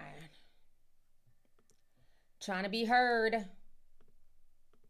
Very rich people, and he was saying he could get them to give money to global health. You know, in retrospect, that was a dead end, and I was foolish to spend time with him. I was one of many people who regret ever knowing him. You've no doubt seen the allegations, including some of them from the last 24 to 48 hours. Are they true? No, apparently Jeffrey wrote an email to himself. That email was never sent. The email is, false. So I don't know what his thinking was there. It just reminds me, every minute I spent with him, I regret and I, apologize that I did that. The problem is some of the things that he has sent and some of the information about other people that has come up in those files has been true. Why would he do this and say this about you, do you think? It's factually true that I was only at dinners. I never went to the island. I never met any women. And so, the more that comes out, the more clear it'll be that although the time was a mistake, it had nothing to do with that kind of behavior. He knew a lot of very rich people, and he was saying he could get them to give money to global health. In retrospect, that was a dead end, and I was foolish to spend time with him. I was one of many people who... Okay, shut up. First of all, you're super rich. Why do you need him to introduce you to very rich people? That makes no sense. Like, he acts like he's a struggle rapper on the block coming up. You yourself are rich. This wasn't like this was back in in the 70s. This relationship was in the 2000s and above. So you didn't need his money. You didn't need his connections because you're already wealthy from Microsoft and from pushing your vaccines globally. And then why would Jeffrey Epstein send an email to himself? It didn't come to you. That doesn't make any sense, because then we would just see him emailing himself. It wouldn't say that it went to Bill Gates, or it would be an email that was saved in the drafts. So he can't even keep his story right at this point. I think everybody's just trying to distance themselves and, they want no parts of this. They're embarrassed and everything else. But I'm not buying that it's as innocent as he's trying to make it seem. Oh, I just needed him to connect me with people for business purposes, for, money and donations. Your wife divorced you and she walked away with like $500 million or something like that. So you had more than enough money where you didn't even need business partners. This is one of the richest men in the world. So something ain't clean in the buttermilk, but that's what Bill and Melinda Gates had to say about the situation, because he's in the Epstein files. I'm not buying it at all. But this has been a good stream. It's been 3 hours. I'm going to go ahead and get up off of here. Thank you to everybody who sent the super chat. Thank you to everybody who joined the membership. Thank you guys for just coming to this stream and just, watching these videos and having these much needed conversations. Definitely take care of yourselves. Stay safe out there and protect your children first and foremost. Protect the babies, because there's a lot of just evil shit going on out here. So I'll talk to y'all later.